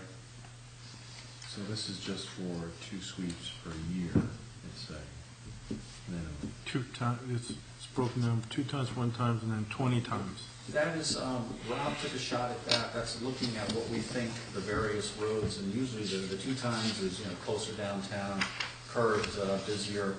1 time out into the rural part of the community. And then the 20 times, which would really be twice a month with the exception of January and February in the downtown area. We do that now, John? Yes. We sweep them out? We try to get up there. We're not so good about hitting every road. Some of them need it more than others. If it's contracted out, part of it becomes manpower. The same guy that's run the sweeper also needs to run the backhoe, also needs to run the Bomford. If it's contracted out, it will get done. On the capital end of things, I've got old men in the department, I've got old trucks in the department. We need to replace equipment. The picture of our beautiful old Ford 1996, 97 Ford needs to be replaced. It's tired. We're looking to replace it with an international 40,000 GVW, similar to a vehicle we purchased a couple of years ago that has worked out very well for us. That truck is on state contract, $143,000 state contract price. It's always radios, tires, a few things that needed, so $150,000 is what we're requesting for that vehicle. Rob also requested money for a pickup truck, but there's money left over in the 2014 capital budget for trucks. That pickup truck could be purchased, so we don't need that additional $32,000. The chief and I have been talking, and I know Kevin's always had an issue with storage of trailers, OEM supplies, and also of evidence and other files. We have a similar need for equipment. I don't have to tell you, every time you go through the parking lot, you see our equipment out there. You drive around in circles trying to find parking spaces. Equipment storage is a very big need.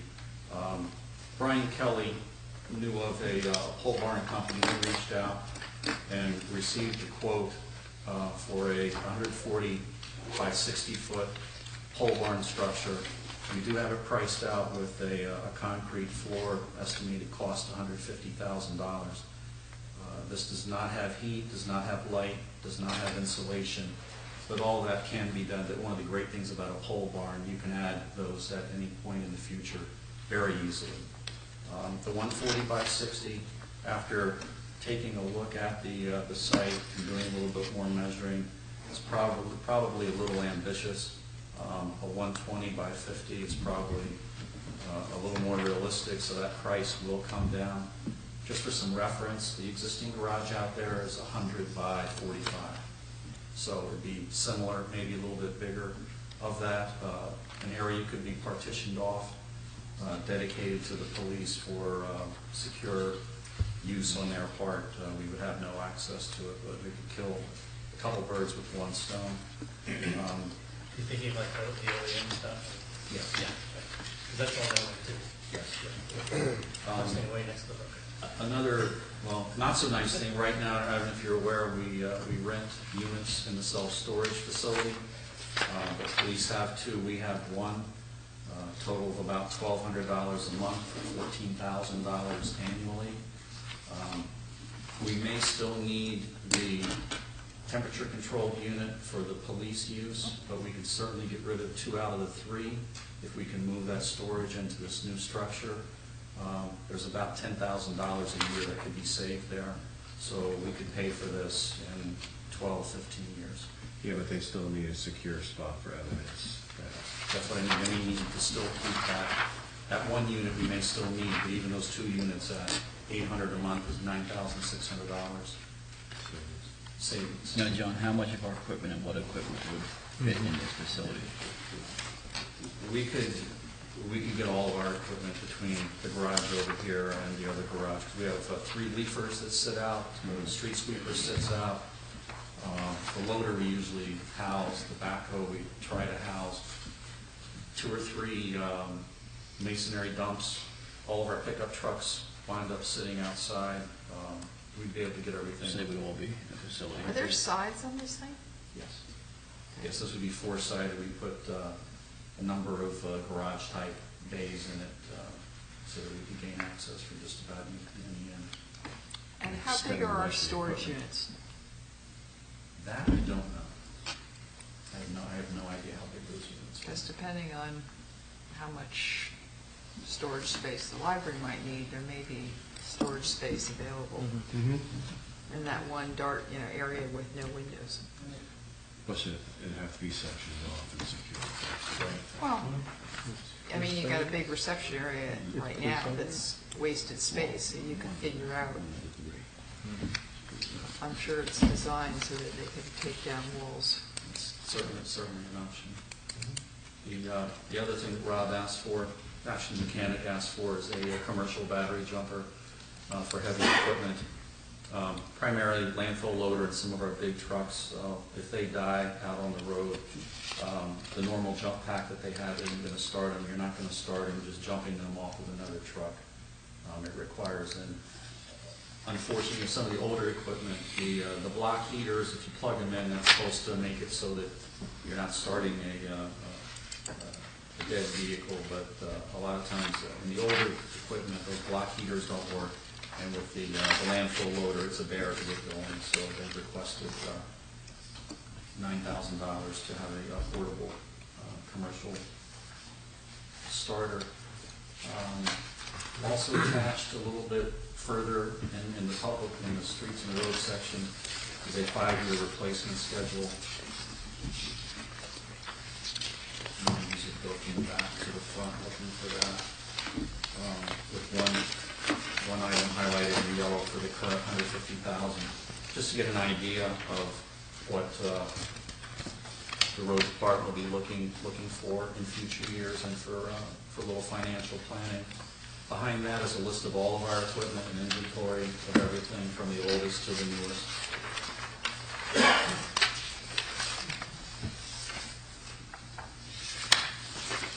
Behind that, the beautiful picture of our Ford truck that we'd like to replace. Examples of the equipment that is available on state contract and the co-op contracts. And then some information about the pole barn. So it'll be similar to that down the pole barn, or that's the model we're looking at? We're not looking for a cupola on top of it. Just makes it look good.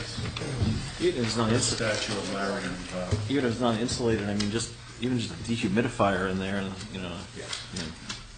Just getting it out of the elements. Right. It'll be away from the brook also. I wish my mechanic was here to talk to you about what our police vehicles and DPW vehicles look like being parked next to the brook. The frames get eaten up terribly by the moisture. Any questions about streets and roads budget? Thank you very much. Next, sewer department, very quick and easy one. Salary and wages and O&E are adequately funded in sewer. This past year, I think we had to move some money up from the O&E up to salary. It wasn't much, $11,000. My operator does a really good job of bringing in his operations under budget. I think you'll see in the report some of the things that he does to save the borough money. So we don't see any need to increase the operating budget. Unfortunately, capital items in the sewer plant are expensive. Our plant was rehabbed in 1990, so everything's at least 20, 25 years old. So we're going through replacing a few of the individual components as need be. The one that we'd like to have funded now is the replacement of mechanical bar screen. That sits at the headworks of the plant. It's the first screening to take out anything that really didn't need to be flushed down the toilet but made it in there. sticks, logs, rags, hygiene products, car keys if anyone should flush their keys down the toilet, Terry. But You got to go through the screen? it's the first line of defense to make sure that stuff doesn't get into to our system, and it's a long torque arm that drags up across this screen. It's really not adequately sized to do the job. It trips out, it freezes. So we're looking to not only replace it in kind, but to go a little bit bigger and better to try to make it so we don't have as many problems in our SBR tanks. I'm waiting for an engineering proposal that should refine that cost a little bit. I hope that there will be downward guidance with those numbers. The other thing that my operator asked me to bring to you, where the Pill Hill pumping station pumps out onto, not onto Liberty Road, but where it meets the gravity sewer on Liberty Road, the first run of pipe from there that really is feeling the velocity of that pump as it comes out. We got about a 250-foot length of asbestos cement pipe that's pretty torn up. If you look in the pipe itself, there are long grooves. It's actually grinding through the pipe into the dirt. So we have a price from Allward. This is something that would have to go out to bid, but the cost for that improvement is $88,000. A true wish list item is the trailer-mounted sewer camera. Right now, if we have a clog, we go up, we jet it. If it doesn't free up, we have to beg Bernards Township, Keepack Gladstone, or someone to come out and help us with a camera. When we get into a future project for getting into our collection system and doing sewer jetting and really starting to look at problems in the system, it would be very beneficial to have that piece of equipment, but it's not critical right now. Are there services that you can call on? There are services that There are services, yes. Tell you where you have, breakage or leaks and stuff like that go through. But is there anything like that on demand if you have something that's a problem? And that's the problem. On demand, it's a real tough thing. That's why we reach out to Bob Raymond was a Bernards Township employee. He's got good relations with them. We've gone to that well a few too many times. Is it something that would be shareable? I don't know. There might be some. There might be some opportunities for sharing that. Right. Whoever breaks it has to fix it up. But, right. It's one of those things that it's probably more land than check factor. Right. We haven't had the best of experiences with shared services in the past. Our equipment seemed to break a lot when it wasn't in our hands. Just for what it's worth. Any questions about the sewer budget request? Thank you for your time. Thanks, John, thank you very much. Thank you. Concise, thank you very much.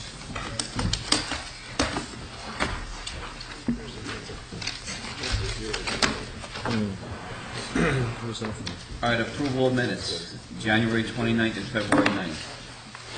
Any alterations to the minutes? Taking the biology break here. Okay, Rick? Biology break here. Now we'll be out of here. Coffee's going from.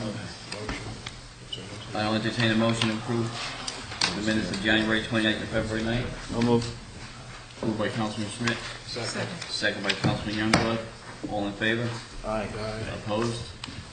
Abstained? None. Okay, take a 5-minute break before going into open session.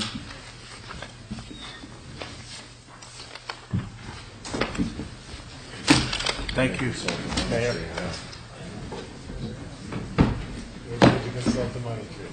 we were going to get supplied. There's all these new things. Freaks me out. This stuff off my home. You can run yourself. Except what I printed is Hey, the same as Ralph. what we got.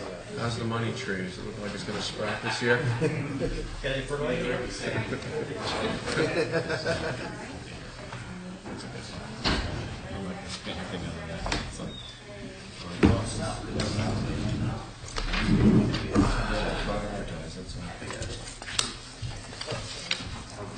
The camera's on? Yeah, there's the... Let everybody know that we're just the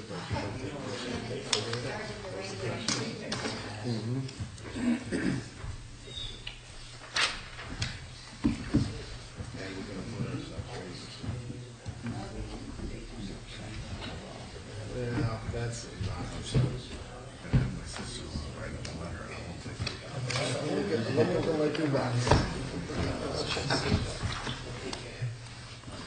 Bring it in and see if you can serve.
Jenna, how you like these new chairs?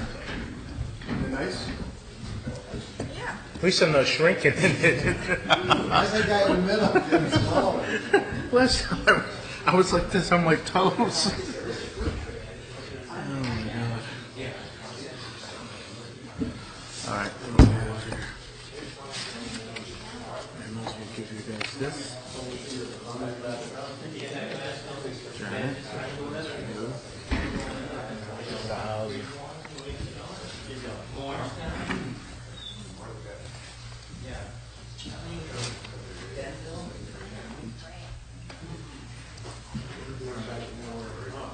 I was glad to see that we're more stringent in the state, reading the requirements of the state. Oh, yeah. It's like, Well, they made some recommendations based on their experience with some restrictions. I want to add some of these additional things that have code. There's three different.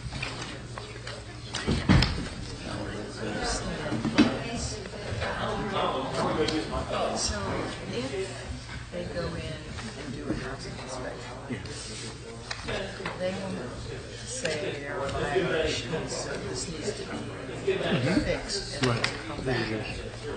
Do they ever offer issue a summons? So far, they haven't issued any summons. These guys have been on 2 months ago. So far, everybody that wrote up has complied. So we don't have any experience yet of, writing warrants. There you go. He wants to try it out.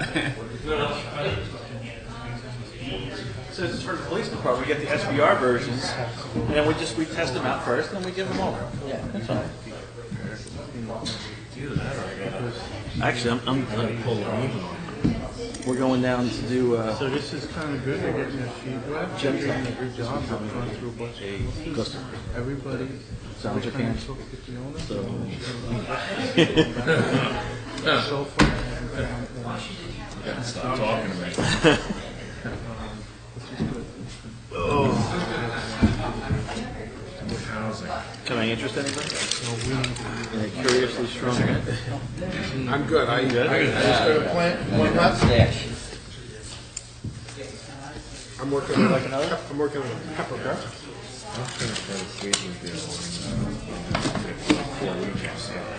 Boy, that was a long one. That was good, I'm glad. I never had this before. This was Of course. He's just gonna be sitting there. How do we get to use that Mr. Ray? I sort of feel like there's a little bit of a shell game. You know, Not we just need to No, bring this wait out. till April, when we can shoot, not, our hands are freezing. I'd like to see a balance sheet. No, Yeah. Let me know. Bring down all the toys. Finance comes up with. That's one of the whole concept, to see it, you're not just getting it. PG-29 is probably for 40 caliber. No. I know we go to ARs. Oh, they are? 1, 2, 3, 4. Sig arrows are very heavy compared to.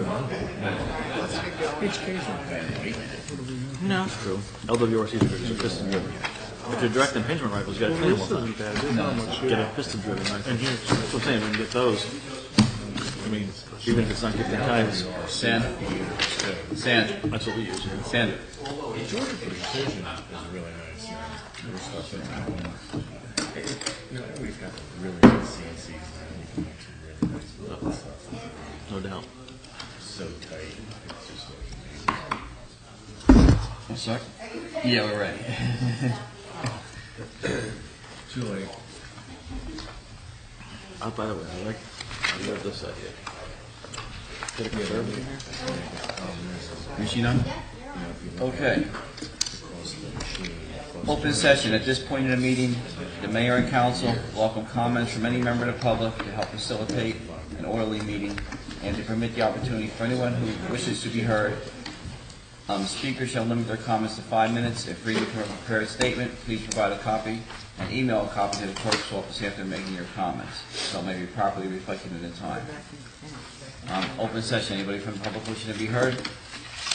Seeing none, I'll close the open session and move to ordinances. I'll open a public hearing on ordinance 15-1679, an ordinance authorizing a mutual police aid and shared services agreement between and among the Borough Police Department and other police departments in Somerset County, and amending Chapter 2 of the Borough Code entitled Administration. I'll open a public hearing on this. Anybody wishing to be heard? Council members, anybody wishing to be heard? As I see none, I'll close the public hearing. Accept a motion to pass on final reading and adopt as published. Moved by Mr. DePorter, seconded by Mr. Birnbaum. Roll call vote, please. Mr. Birnbaum? Yes. Mr. Leo? Yes. Mr. DePorter? Yes. Mr. Schmidt? Yes. Mrs. Wade? Yes. And Mr. Barnhart? Yes. Okay, I'll open a public hearing on ordinance 15-1680 requiring public notice for appeals from determinations of administrative officers and requests for interpretation filed with the Zoning Board of Adjustment and amending Article 4 of the Borough Land Development Code entitled Provisions Applicable to both the Planning Board and the Board of Adjustment. I'll open a public hearing on this. Anybody wishing to be heard from the public? Mayor, I suggest that you continue the public hearing by motion until we hear back from the planning board. Yeah. Okay. Let's have a motion to continue. I'll move to continue. Moved by Mr. DePorter, second by Mr. Birnbaum. All in favor? Mr. DePorter? Second. Yeah, we'll be continuing to the March, first meeting in March. March 9th. All right, all in favor? Aye. Aye. Opposed? None. All right. Ordinance 15-681, prohibiting smoking in borough buildings, parks, playgrounds, recreation areas, and vehicles, and supplementing and amending Chapter 3 of the Borough Code entitled Police Regulations. Going to be introduced by title, passed on first reading, published according to law, and that a public hearing be scheduled for a meeting beginning at 7 p.m. March 9, 2015. Entertain a motion? I'll move. Moved by Mr. Birnbaum, Second. second by Councilwoman Waite. All in favor? Aye. Opposed? Abstained? None. Are there any additional motions you want to Oh, there was one. Do we have that big of a problem with this?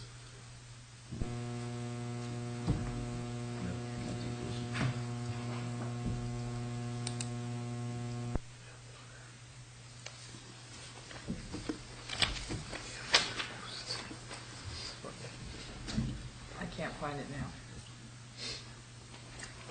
I'll tell you, Sandy, now. Were you going to talk about this? Is this the smoking part, Janet, you're talking about? Yes. Right. I think you were talking about the vehicles last time. Was that We was were that talking it? about the vehicles, but Right. then in the thing that they had, there were blanks. And I was like, It's on page 12 of the packet. Over on page 12. I'll email you, Sandy. Okay. Yeah, we can introduce by title, but I just put the note on there. That's I fine. don't want to have any other locations. Okay, resolutions. Any council members want to pull any resolutions for discussion? Or any questions? Seeing none, I'll accept the motion to move resolution 1553 to 1561. I'll move. Moved by Mr. DePorter, Second. seconded by Mr. DeLeo. Roll call vote, please. Mr. Youngblood? Yes. Mrs. Wade? Yes. Mr. Schmidt? Yes. Mr. DePorter? Yes. Mr. DeLeo? Yes. Mr. Birnbaum? Yes. Okay, report of municipal attorney. Anybody have any questions or comments for the attorney? Okay, seeing none, I'll move to council committee reports. Public safety? We were supposed to have a meeting today, but that did not, right? Right. The We're meeting scheduling a meeting. was Okay. It got postponed because the chief is family emergency. Emergency, yes. Okay, finance and personnel? We've been working on the budget, and looks like we have a lot more work after tonight's reports and requests. Looks like a lot of things are really old around here, and we'll be having a subsequent meeting after we get the rest of the requests from the different organizations, what their needs are. I think we have to go back to some of these people and ask what they think are their highest priorities and critical needs, although I thought John did a nice job on keeping it concise and what the most critical components were. Okay, any comments or questions? Yeah, so what we'll end up doing probably, Peter, is, I guess, getting that information and have a recommendation to the council, and then we'll talk about it and do what we gotta do, right? Yeah. And that's about it, wrap it up, because obviously we have to get through it. Quickly. Done. Anyone else? Okay, engineering, technology, and public works? We haven't met since last meeting, but John, maybe just give us an update, because they're quite busy with snow removal and salt. John? Happy to report we have a salt shed that is overflowing right now. It was not empty. It never was empty, Mike. It's never In spite of all the vicious rumors that were flying around. I'm not even going on the internet with Facebook and stuff, because, you know what, I took pictures. As I mentioned before, we are really stretching our streets and roads operating budget and overtime budget. And I'm keeping Ralph, trying to update it weekly as to where we are. We've tapped into the snow emergency account. We've used about 40,000 of the 80,000 that's in there for rock salt. So it's still a moving target. So have we used about the same amount as last year, rock salt? Yes. All right, so last year was just harder to come by. This year, at least, you're getting it when you need it at a certain amount of time. And it's more than other years. But when we get it, and we don't get it on the contracts, It's on premium, we don't have any place, Premium. because we only hold, a certain amount, we have to pay a premium, Yeah. which adds up very quickly. Last year, the premiums were a lot higher, but still, last year was. But at least you can last get year it. the salt Yeah, was last sitting year on a was a boat supply out. problem. Atlantic Ocean. This year is a delivery problem. Yeah, because last year was, you had to go all the way up to Albany, and at one point in time, they turned a couple of the trucks around, correct? Yeah. Yes. So at the end of the season, we're going to put together probably a proposal we'll talk about for next year and for the future. We need to look at the numbers we spent in the last couple of years, and then we'll talk about it. Okay? Anything from Mullins Lane? Yes, Sean? Mullins Lane, I've received a draft landscaping plan, and I've received a draft report from the certified tree expert. I'm awaiting Great. one more report from him. Need to sit down, look at those. The next step would be a meeting with the neighbors. Okay, good. So to start- Did he put a value to the existing trees and everything else? That's what we're waiting for. We're waiting for the actual dollar. Gotcha. He's identified the various species, has indicated a percentage of how they're evaluated versus, 100% value. So he's doing the backup right now? Yes. But we're just about there, so we can start moving Mullins Lane forward. Good. Very good. All right, today I sent out proposals for meetings for the Public Works, so take a look at it, guys, and come back to me, and we'll start out twice-a-month meetings, starting in March. And I'm also going to make a proposal for the committee itself, is that there's so much going on and there's so much involved in it. I want to split it up between the committee members. So you'll take some projects, Chris, you'll take some projects, and they'll be your babies, and you'll run them through. Because there's just too much between the roads and everything for the committee. It's for one person to handle everything. So that's something different we'll do this year, but I think it's gonna be good for everybody. Okay? All right, any other comments, gentlemen? No? Okay. Items of business. Burnersville Library, use of lower portion of the library, 11A. Yes. Yes. Yes. And I took a tour this morning, actually, so. Yes. And I'm taking a tour. I didn't take a tour yet. You and Chris can take it together. I've been through there quite a few times. I know all about the place. All right, 11B, So the next thing you probably want to table, we tabled from the previous meeting, so that will be, authorizing a professional service agreement with Civil Realty, so we'll table that to our next meeting. All right. I didn't know if you wanted me to continue to carry it, or if you want to take it off the schedule for now. Any thoughts on that? Jack, what do you recommend? Well, maybe just put it on for the next work session, and then continue the work session until we're know where we're going. Okay, New Jersey rental inspection contract.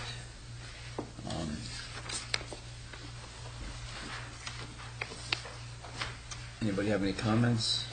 The only comment that I had, and I'm going to kind of defer that to Jack, who's our legal beagle here, the basic sleeping room requirements. I don't think that we can do something that is already stipulated in state and federal code. We can't over... Yeah, I actually sent a memo to Jeff today to suggest. Oh, okay. That is a different, we're talking about Yeah, the that's, rental. we'll the talk rental about that inspection. next topic. Oh, okay. Yeah. Sorry about that. All I need to know about the inspection contract is if you wish to renew it, and if you did, I'll have a resolution ready for the next meeting. Yes, All in favor of renewing? I mean, Sure. housing is. they're doing a great job. I think we should move forward. What was this after the 90 days? The 90-day Yes. probationary period, and I So think they're would doing this good. be for the balance of the calendar year? I would have thought it would be That the would make balance of the the most calendar sense. year. Yes, I would think so. Renew Okay. it in Yep. January, Yes. So make it a 14-month contract. Prorated. No, what we did was, we gave them a contract from December through the end of March. I was It actually adding 4 first months up 2 front. months. All right. we would all right. just renew it till the end of the calendar year. Okay, right, okay. I was just counting the time in 2014. It makes sense to put it on the New York meeting. So it doesn't get lost. So should we do a voice vote on this? Deal. All right, all in favor of awarding the housing New Jersey rental inspection contract till the end of the year, being expiring December 31st, 2015? Aye. Aye. Aye. Opposed? Abstained? The ayes have it. All right, housing committee request? Okay. So I have 2 points here. The first one I handed out to everybody was, so as you know, our Housing Advisory Committee has been doing an excellent job. They searched out this new vendor, and they've been doing an excellent job inspecting our units, much better job than the prior vendor. So they're kind of looking to get into other areas, and they're all kind of related to housing and also property maintenance and zoning. So the committee has requested, and I'm recommending that they increase their duties to include zoning, property maintenance, commercial, residential, and then also the housing committee part of it. So this is in our current borough ordinance, and I want to include, like I said, zoning, property maintenance, and not much change in their duties, except that it will include the CCFs in the language here for them to review for zoning and also property maintenance. And that's really it. So Is it going to cost us more money? no, this has nothing to do with the vendor we use.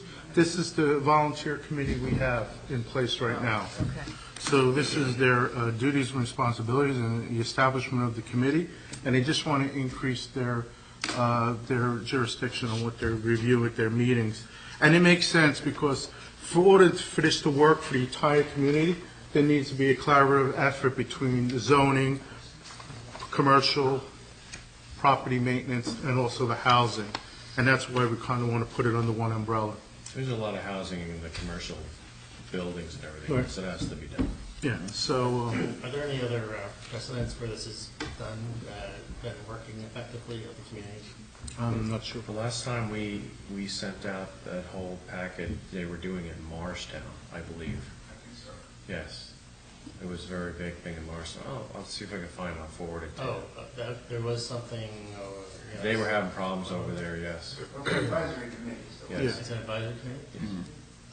How does this work with the code enforcement operation and things like that? How does that work? Because typically, that direction would come from the council, if there's any direction at all, but this enforcement is enforcement.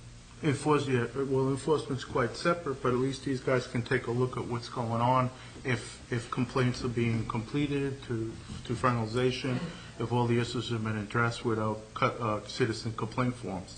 That's one of the responsibilities of this committee, to make sure things are going right, and I added in here in this section A here. Okay. But they still have to come to us for any. They still have to, zoning is They under always do. jurisdiction. So any Yeah. decisions have to be made by the council. Yeah. Zoning and the housing or housing offices are employees of, contractors of the borough, No, I vendors understand, of the yes. borough. It just seems unusual to me to have a crossover of housing with commercial issues, and also getting into planning. It just seems to have like an advisory committee that was put together for a very focused reason is now sort of spreading into other things where we already have existing structures. Well, and I'll give you a basic good business. example. So we have our new vendor inspect the houses. Right. If there's zoning issues on the property, Right. they can't touch that. That needs to be taken care of by the zoning person. They're only there to inspect the units, and there's certain requirements that they need to do. Right. They can't touch other stuff. So the problem is there's a miscommunication between the zoning, and we want to make sure everybody's on the same page, and we're able to review this monthly to make sure things are getting done. Because it looks like some things have really fell through the cracks here. No, I think we've all agreed to that, we've all discussed that. So it seems like a very important need to capture all the information, all the complaints, wherever they are or whatever they are, and put them all into a master tracking system, because that we have no head. And in some side discussions, I think that was my understanding, said it's really so we could get our hands around this stuff, so stuff doesn't fall through the cracks, Right. so we don't have things that are pending for months or years when they need to be attended to, especially when there's safety issues, or health and things like that. So I think we're kind of crossing from what I'm hearing, and I certainly admire all the work that you've done, because I've done a lot on this area. It seems like we're crossing a committee that has a need with all the other needs that we have, because I think there are a lot of other needs. There are a lot of other needs for a lot of other committees to have this information, and for us as council people to have that information. I just don't, I guess I'm not comfortable yet with it going through a voluntary committee when it's actually our function and responsibility to really know that stuff. And administratively, have administrative function within the borough that's doing it, because that's our job. And that's what we're supposed to do. I don't see it as a voluntary committee process. And that's my concern, because I've seen it run, very effectively and smoothly in other organizations. Here we seem to have cut some corners and not funded things and not done things that might be considered in our scope and responsibility.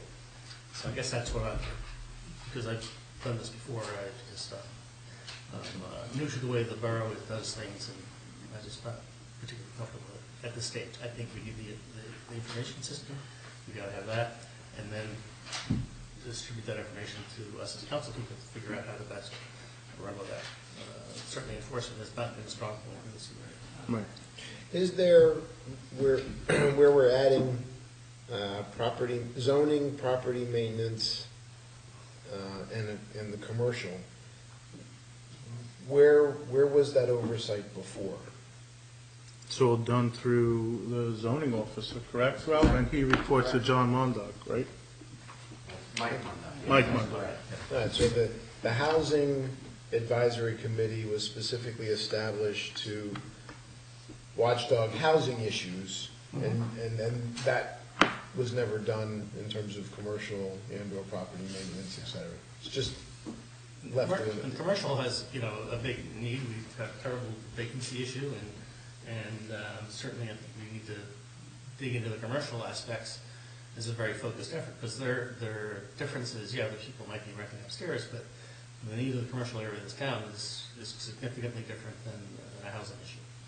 And what drives this economics and what makes things happen and gets people into those rental spaces is a totally different animal. It's economics, it's demands, it's the demographics of the town, what makes this place attractive for a merchant or someone to have a business. It's a lot different than housing. So again, that's another area that, again, makes me uncomfortable for the functions to be there, but in terms of the overall scope of finding out what's going on and helping, understand the issues and doing enforcement as necessary, that's... But as an advisory committee, they would just basically be a watchdog. They would come in front of us at all times. Because that's all they are, is advisory committee. I mean, they're here to advise us, and one of their duties is... We're not minimizing their function because it's an important function. No. No, we have new volunteers there, and I attended the first meeting. There's a lot of energy, and they want to commit. They want to work, and do what they can to make things better. I think for a long time there's been no collaboration between the zoning and housing. Nothing's been done, and I mean this watchdog group would make sure that these things get done. I mean, really, that's their professional employees doing this, so you have to have a lot of coordination with professional employees. Mm-hmm. Anyone else? Anything else, Jeff? That's it. I see them. Yes, About these additions. Okay, so let's move forward. Number 2 here. These are some additions. Wait, Sorry, Sam? I'll submit a draft for the work session in March. Okay. Now, obviously the red are your proposed changes to the ordinance? Correct. What? Do you have an extra copy of that? Yes, I'll send electronic to you. I think we got it. Did you get this, Jeff? I did, yes. Jack, take this one. It might be updated from what you had. And I did send you my notes today, Jeff. Right. Those notes from the meeting. Well, these are actually notes from my review of Okay. those changes. Okay. So maybe we should talk about it with the housing committee and then bring it back to the council because. These 3 additions they Yes. suggested? Well, because some of these things are already have. Okay. And others I'm not sure what we do some of the things. So. Yeah, like the one where they talk about it being staggered, you would have to specify how many to be appointed in 2015, and then after that would be staggered. Well, from the ordinance, yes. Oh, the From the ordinance. You left it open in terms of, I didn't change it. That's the dark color is what's there. So that's the current. But the way they do it for like the planning board, the MOULs, they say the initial appointment shall be staggered, and then thereafter they shall have set terms. Yeah. So that makes it. The only changes I made are in red, and the cross-outs are what were there, the crossed out and track changes. Okay. So you want to talk about this at the next committee, Ralph? Housing? Yeah, you know, Okay. how much you want, or you just want to share my thoughts? Sure. However you want to do it. And this page is what you were concerned about, are we stepping? We're going to wait on this. We're going to talk. Yeah, you we're gotta gonna go talk back about to it, because Okay. yeah, we gotta make sure. we're So within the these law. were recommendations that came from our housing inspectors currently. Just way of tightening up the code. These are 3 recommendations from them and from the committee. Okay. That's good. And as our new housing inspectors go through, I think we'll see more of these, additions for the code. So we have a complete code that's that could work well for the town. Okay. All right, anyone else? All right, 11E, goals for parking study committee. Well, basically asked this to be put on the agenda for tonight to find out what exactly you want the parking committee, how do you want us to go forward? Now, everybody's, complied with their decals. So 69 commercial decals. Okay, so we why you know. get these new officers. So, Yesterday, there were 5 cars on the lot. all right. I was going to say, how many, if all those 69 were used up, how many do we still have available? Well, 69 is the total requirement. That's the number of spaces either the planning board or the board of adjustment, that's the number they required via their Okay. resolutions for off-site parking to satisfy the parking requirements for those spaces. And now they have all complied. They've all purchased those. So. How many spots do we still have? I mean, because we let people go to Ammerman or the train station. No, the commercial spaces are all in Ammerman. I thought we had agreed that people down here, It was, this side of with the town. It was first parking proposed. committee, I proposed that you find a way to allow some of them, some commercial, for those decals to also be used in the railroad station lot, because the businesses that are down on this end really don't want to walk all the way up there. But we've got this agreement with New Jersey Transit that needs to be changed If we're gonna go that route. if it- What we're doing is asking for direction. We brought out a plan that we talked about, a couple spaces down here for the businesses, a couple spaces in the post office, talking to the library, possibly getting a couple spaces off of them on the one end, and then getting some spots in Ammerman, and kind of have locally, like of those 69 decals, 10 here, 5 here, 8 here. So they're more convenient. So they're more convenient, so they will be used. And then at a certain point in time, putting up the signage that would be necessary. And, like in Marshtown, parking arrow going that way, so people are aware of it. Before you would go into something like meters or muni meters or anything else, I think we should probably go the easiest road first to see if people pick And up that on it the actually right thing. is one of the most effective ways to help relieve the process by getting those people into those lots that are near them, convenient, and making more space. Right, depending on, the decal color, I don't know what it is for, the merchants, but you would have, like, say they're gold, like in the library, if the library was kind enough to give us 7 spots, so like Bona Pizza and some of the other Mediterranean tile and everything else there, you would have a sign that said gold decals from this spot to the corner, which would be 7 spots, which would be theirs, that they would use. We do have a map. We could put those spaces on our map and give it to people who purchase the decals, and then the spaces could be marked accordingly. And I think you could use the same decal in any of those spaces in any of the lots where you formally designate those spaces. Right, and then Actually, we go you to sort of planning have to- board for that, You- or would it even be necessary? I don't think it would be necessary. No?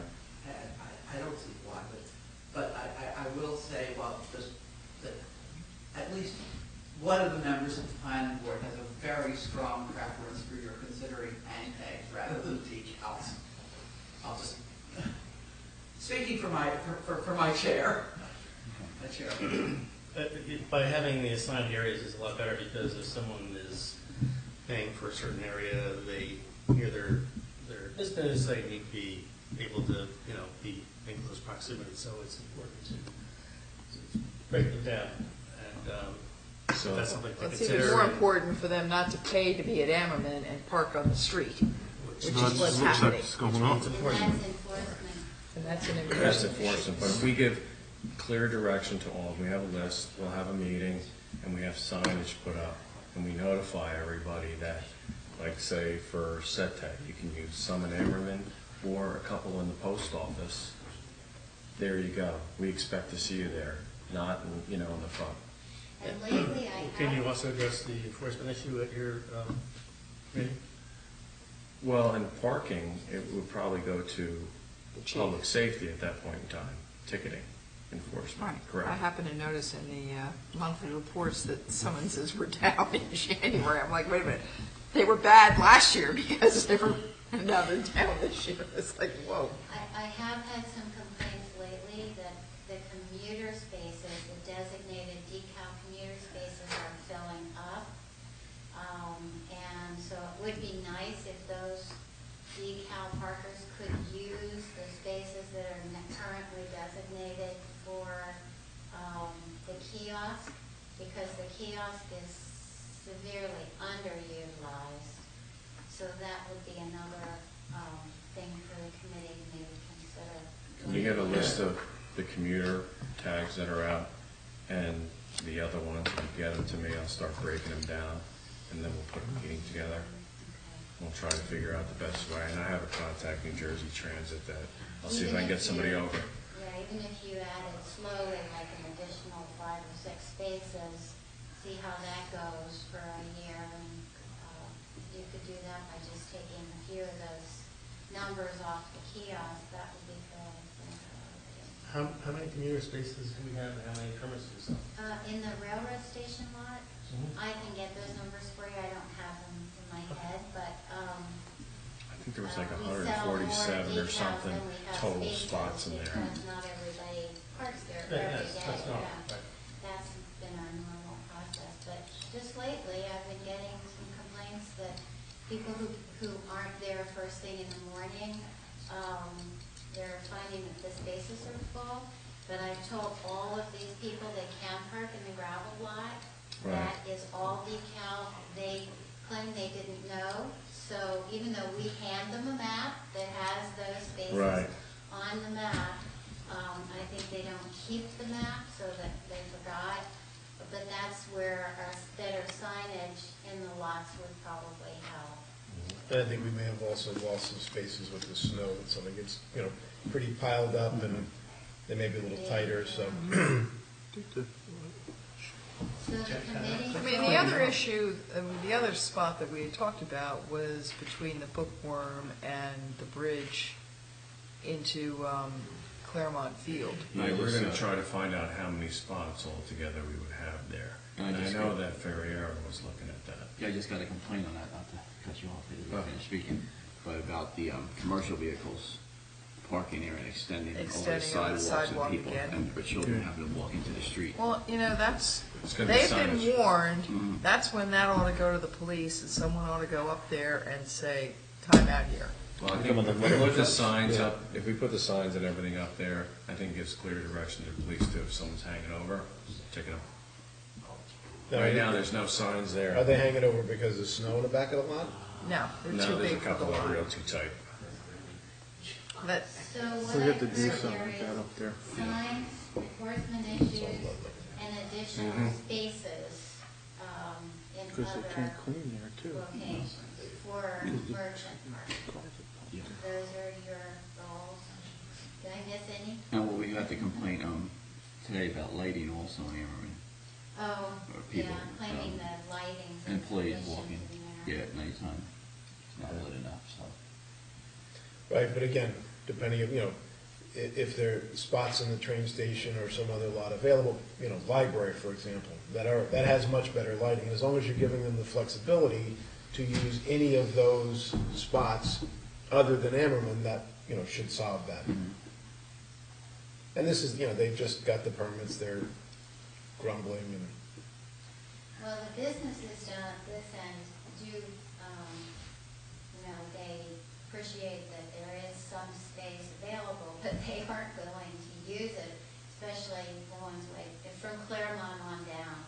There are a lot of businesses down there, but there are a few, and at least one of them is currently paying another businessman to park, rather than buying decals, because one of the boards, I don't remember which one, I talked about Royal Cleaners, I don't remember which board that came before, gave them the option to provide, not only them, but several businesses to provide, to secure parking elsewhere other than in our lots. And so that's what the ones down on this end try to do, because so far from the Ameren and lot and We have a lot of empty space in the parking lot in the train station, don't we, that end?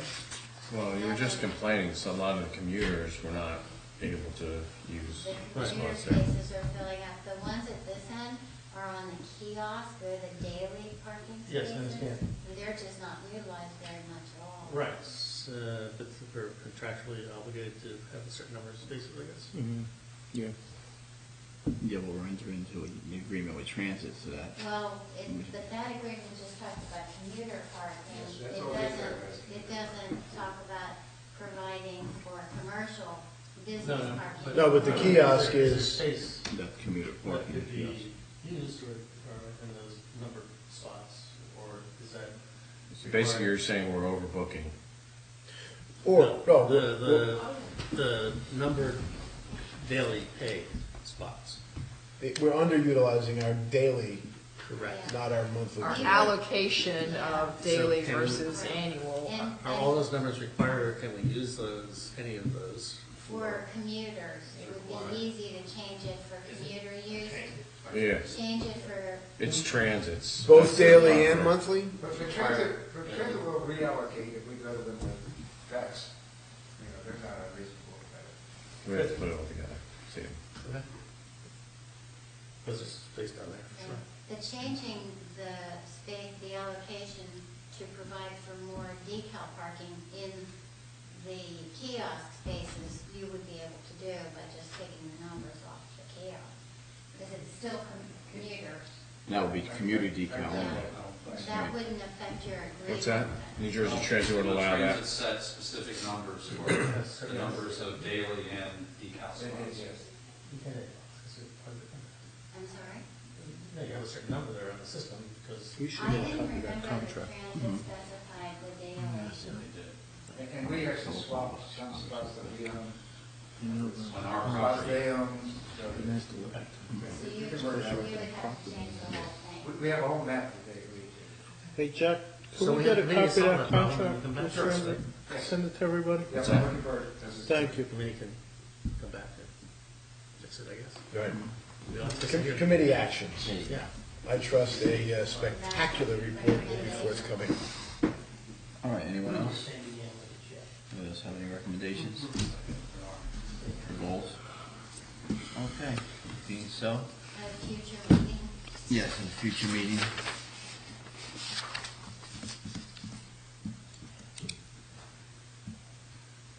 You got it, Tim? Okay. All in favor of the goals? Aye. Opposed? Okay, abstained, none. All right, correspondence, we have none. Oh, I may slip one in. You got one? Just while I popped it. Yeah, The March 19th, Mhm. I mentioned it at the Meet the Mayors, which did a great job, by the way. Thank Great representation.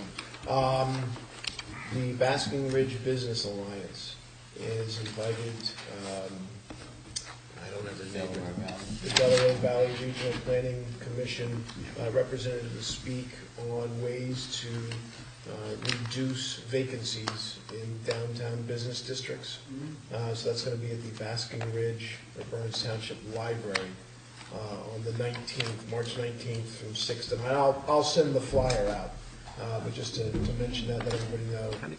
But I'll get a flyer out for that. I think it should be a lot of good information. And Kevin, you asked to add a letter from Jackie Valentine. Yes, I'm going to discuss this further with Jack and give us a recommendation. Yeah. Okay. Everybody received that in their email today. Okay. All right. Correspondence. Any others? No? Sure. That's it. Didn't mean to slip one in there, you know. All right. No. Okay. I'll entertain a second open session. That letter, one other thing, that letter that you sent out today about the disabled homes, I mean, I would ignore it. It doesn't really apply to us. You sort of asked, do we want to enact something? That was So just that was a request for From Kenilworth, a resolution. Yeah. It has been our practice to pass council that we don't do those things unless they have some local significance. And Just send it out for your I just information. sent it out because it was addressed to you, because I don't like to just sort of dump your mail without showing it to you. But yes, I wasn't planning to do anything about it unless I heard something more from someone. My vote, ignore it. Do you feel, I mean, it's a good time to ask that question, does this group feel the same way other councils have in the past? That we will focus on local things as they come past us? Because we get a lot of it. I feel the same way because they lump you in everything. They just keep sending stuff out, you know? Yeah. So, everybody's in agreement? Yeah. Okay, good, thank you. All right, open session. Anyone in the public wish to be heard? Anybody from council have anything else before we go into closed session? I'd like to consider that at some point we actually create a liaison positions for other parts of the community, the Board of Education. It's good to have someone help form some kind of a face, a voice relationship. And then also perhaps a liaison to the Chamber of Commerce. Okay. Okay, anyone else? I also have been curious, normally every other meeting we have reports from all the committees, and best I can determine, we have not had that yet this year. I mean, What's the standard? I mean, I've assumed that if We usually get monthly reports. Right, What do you mean by committees? You mean like the housing committee? right, you go through, housing, rec, green team, Like quarterly? but we have not. Yeah, I've seen them come in quarterly when I was on council, not Yeah. monthly. Quarterly. Well, that's the question. Is there an established procedure for getting committee updates? I don't think so. Or department updates? I think, Quarterly is good. No, usually you see it like March, yeah, July. this is something like we were talking about, everybody's the same format. Yeah, That's what I thought. but we weren't getting them quarterly.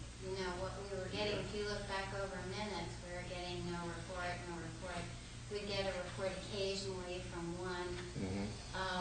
And so we wondered if maybe it would make more sense to just put it on the agenda as you have business from those committees, rather than just listing the committees only to find that there's no report from Nothing going on. 90% of Well, and I think it depends on, for Shade Tree, we had a meeting last week, but, I didn't necessarily think there was anything to bring up to discuss. Right. So, Right, exactly, that's kind of what was happening if you look back over minutes, so,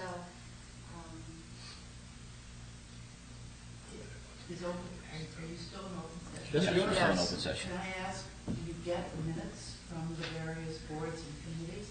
I know you get library reports. Library's very efficient. Yeah. Environmental, we get minutes? It was until Skip was there. Usually get a last minute from Skip now. No, the last one's an hour. The Shade Tree has minutes at every meeting also. speaking What of about changing. planning board minutes and so forth? Do you get those? No. But they're on the website. But they're on the The website. ones that, the Board of Adjustment, the Planning Board, the ones that are statutory boards are And on ours the are on- website. and the libraries So you are on could the go library get those. The advisory boards, I guess they're keeping minutes, I'm not sure. So maybe you ought to just ask if they're keeping, because they should be keeping minutes. They are. They should be taking. Yeah. Environmental, I know, and housing, I'm on, they take minutes monthly. Okay. And they meet monthly. Recreation, Board of Health, Library. So you could ask Shade them for tree. minutes. Yeah, Shade Okay. Tree, All these boards. HPAC, they all have minutes. Yeah, So why don't we can- submit minutes for Yeah. our committees? Just ask all the committees to Yeah, submit submit minutes. minutes to the clerk's office. And I don't think they have to be like pages and pages, we're just looking for.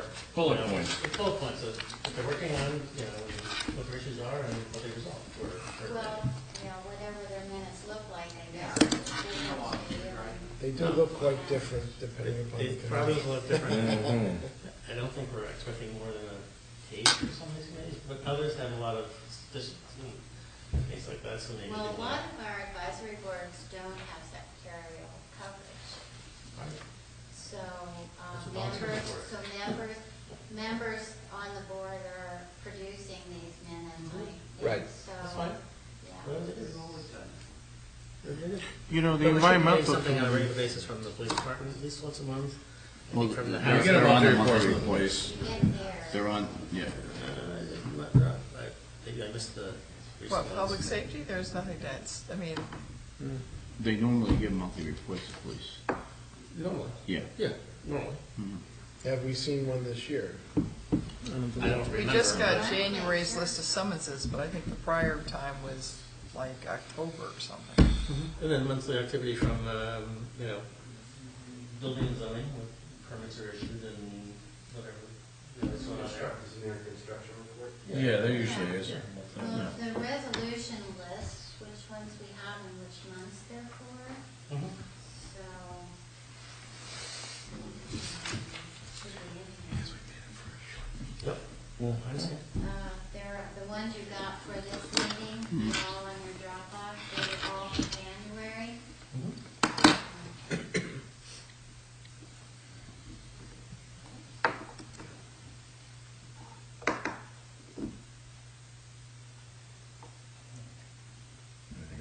Anything else? Yeah, I was gonna ask John, how did we solve the branch problem on the Gunsons? Yeah, Lou went out, took a look at them, recommended that 2 out of the 3 trees come down, first order's been issued to the vendor, we're just waiting for his schedule. Okay. All right, anyone else, anybody? Nothing? All right, I'll close the second open session. Take a motion to move, go into closed session. Moved by Mr. Deportaire. Second. Second by Mr. Bergeron. All in favor? Aye. Aye. Okay, so that's your cue. Do you expect to have any business after the closed session? I don't expect any business in the closed session, no. Couple Anything, hours- Jack? Couple hours of closed session, you're gonna wanna go home.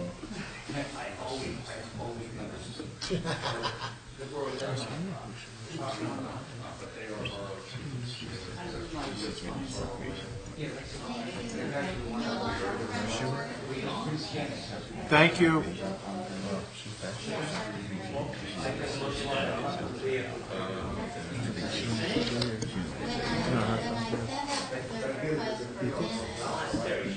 I'll just mention that if there are any issues that need to be covered or need to be by the governing body. And Sandy, you're gonna, those minutes are gonna come directly from the committee, correct? She's still here? Well, the only reason I say that is that we've had situations